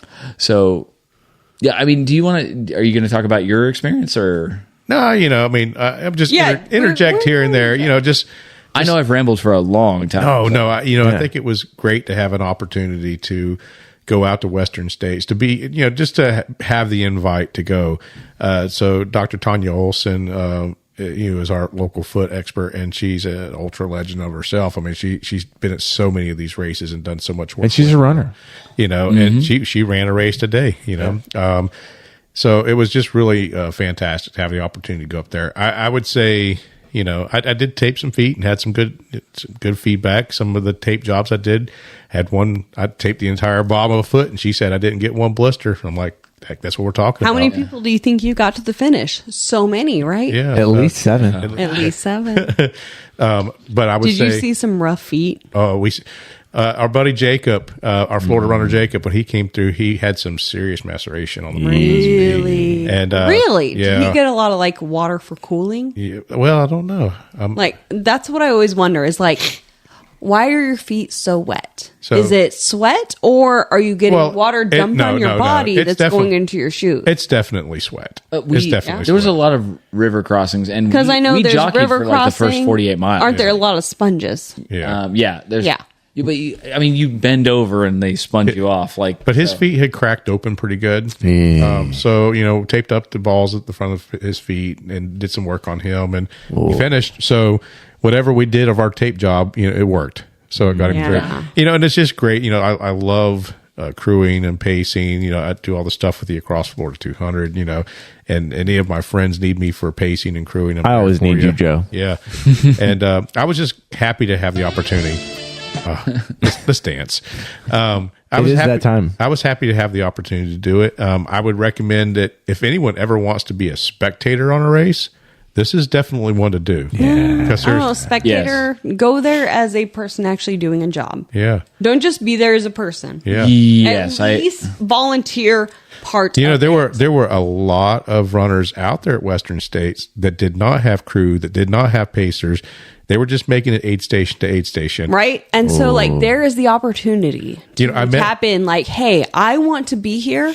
Can I crew you? I will say that about the Florida ultra running community because, when someone like Craig says, I'm going and he needs crew, people are asking him to go crew him. They're raising their hand saying, I want to be a part of your team. There are people that are coming from other places in the world, other places in the country, that do not have that. They can't ask people to do it because no one's going to volunteer. No. And people that are coming from, like the international runners, some of those people have no one. Exactly. Yes. There was a woman from, I didn't find out if she ever picked up a pacer, but there was somebody from the UK, that Nadine, who was we were talking in the training run. Yeah. She was like, I don't have any pacers. And I was like, you can pick up somebody. You can pick up There are somebody, people but also that will you can do probably this. there's a place to reach out on Facebook. Yeah.